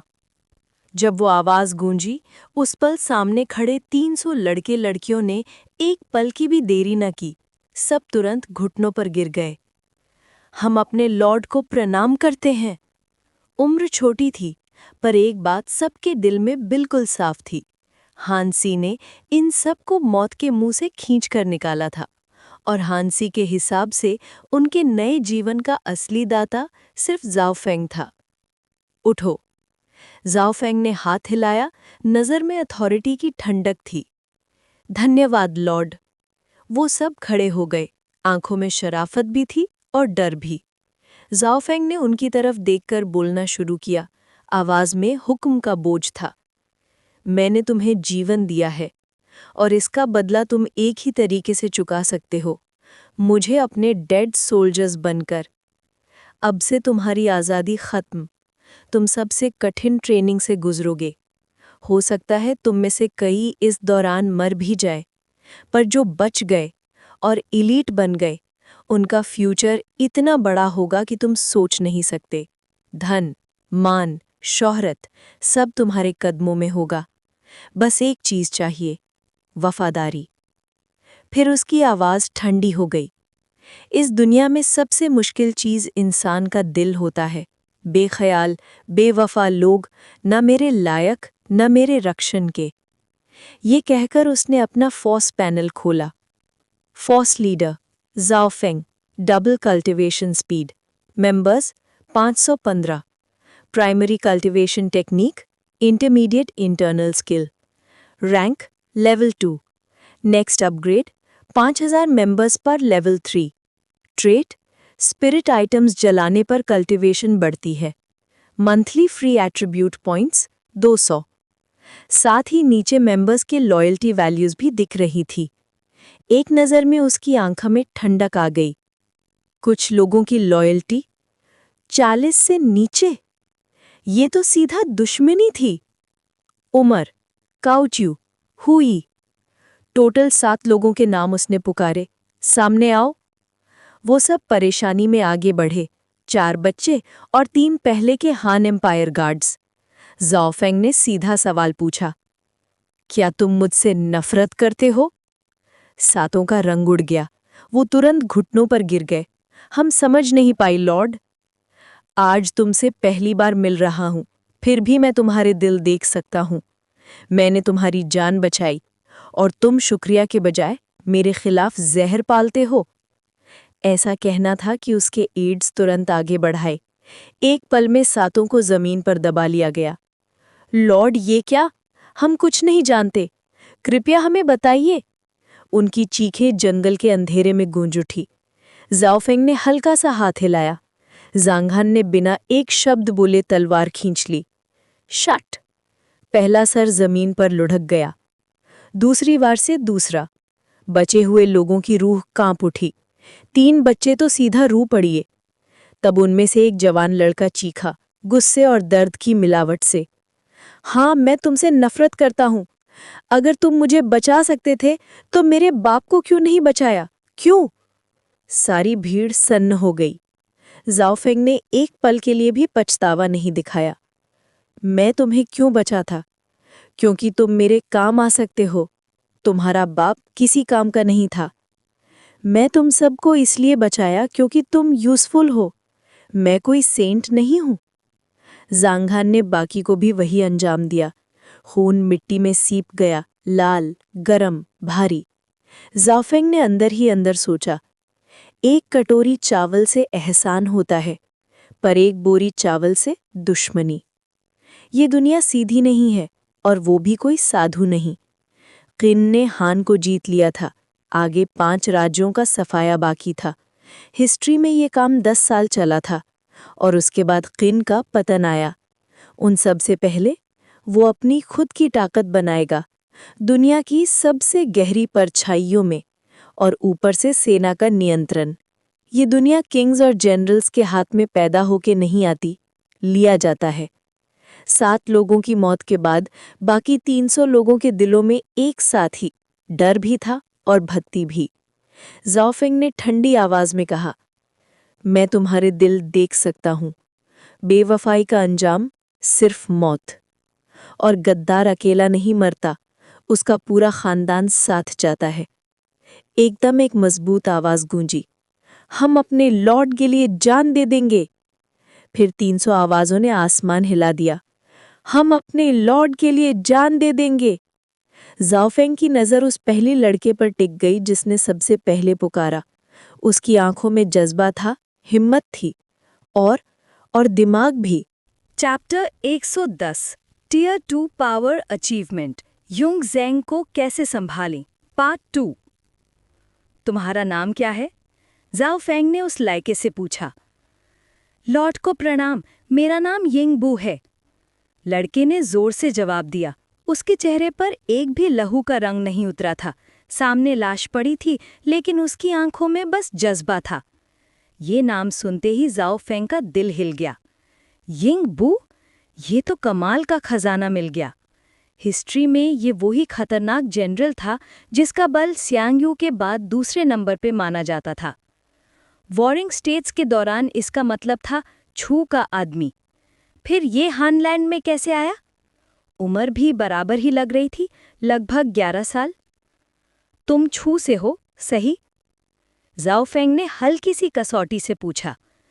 यिंगबू के होश उड़ गए। लॉर्ड ने ये कैसे पता किया? वो आंखें फाड़कर देखने लगा। अलग अलग राज्यों के लोगों में कोई खास अंतर नहीं होता था, देख के जानना असंभव। जाओफेंग मुस्कुराया। हानलैंड क्यों आए? यिंगबू ने बिना कुछ छुपाए बोला, मेरे माँ बाप को मार दिया गया, मैं उनका बदला लेकर भागकर हान आया, पर किस्मत ने मुझे पेन की सेना और युद्ध के बीच फंसा दिया। सिंझेंग में जब मैं मरने वाला था, तब आपके आदमी ने मेरी जान बचाई। अच्छा। पैनल पे देखते ही जाओफेंग ने नोट किया, लॉयल्टी 60, क्रिटिकल लिमिट क्रॉस। इसका मतलब लड़का सीधा है। जाओफेंग ने जेंटल पर अथॉरिटी भरी आवाज में कहा, तुम ईमानदार हो और तुम में पोटेंशियल है। मुझे वफादारी का वचन दो और तुम्हें जो चाहिए मैं सब दूंगा।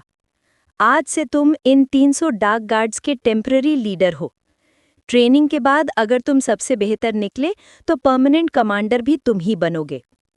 ये एक बड़ा इनाम था। यिंगबू की आंखों में आग सी जग गई। वो तुरंत एक घुटने पर गिर गया। ये अधिनायक कभी आपको निराश नहीं करेगा, माय लॉर्ड। पैनल पर लॉयल्टी शांत से बढ़कर 70 हो गया। बाकी 300 में कहीं जलन थी, कहीं हैरानी। आया भी अभी और मास्टर की नजरों में चढ़ भी गया। अपॉर्चुनिटी देखकर झुक लेना पड़ता है, समय किसी का इंतजार नहीं करता।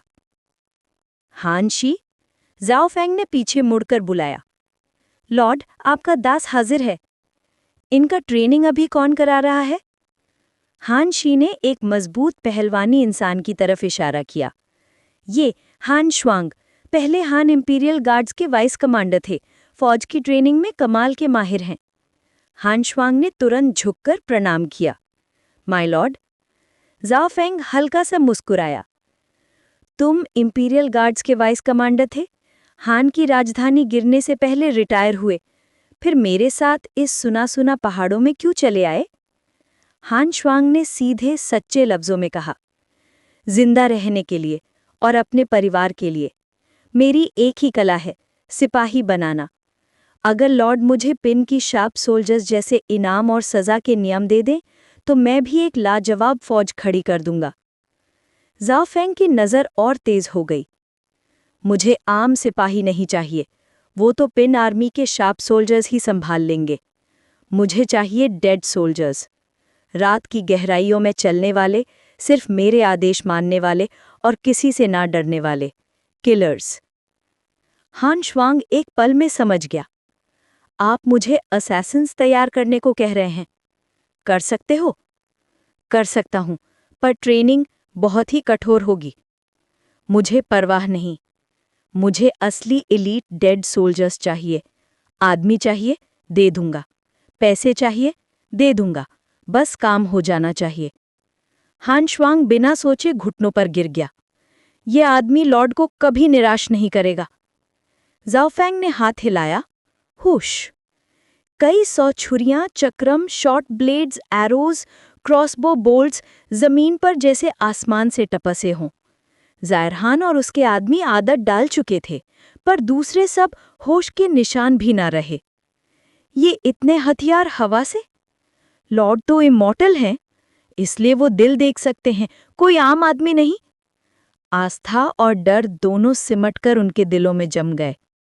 ज़ाओ फेंग बस शांत खड़ा रहा। ये सब उसकी स्ट्रैटेजी का हिस्सा था। उनके दिमाग में एक ही तस्वीर जमानी थी, लॉर्ड को कभी छोड़ना नहीं, कभी विरोध नहीं। हान का ट्रेजरी साफ करके लाया था, आज उसे सही जगह लगाया। हान श्वांग, ये सब तुम्हारे हवाले। 3 महीने में इनिशियल रिजल्ट्स चाहिए। जी माय लॉर्ड। हान श्वांग के चेहरे पर भी वही इमॉर्टल वाला डर सम्मान था। ज़ाओ फेंग एक तरफ चला, हानशी तुरंत पीछे। मेरे पास 2 टॉप सीक्रेट ब्लूप्रिंट्स हैं। एक आयन स्मेल्टिंग स्किल, इससे हम आर्मी से भी तेज़र, ज़्यादा तेज़ धार वाले वेपन्स बना पाएंगे। दूसरा ब्रूइंग स्किल, दुनिया की सबसे शक्तिशाली शराब। 2 पर्चन्स उसकी मुट्ठी में जाग उठे। हानशी की सांसों में कंपन आ गई। माय लॉर्ड, क्या ये आयन स्मेल्टिंग फाइन आयन बना सकती है? फाइन आयन सबसे मुश्किल, सबसे महान धातु। इससे बना weapon divine weapon. Zhao Feng ने सीधा जवाब दिया, हाँ।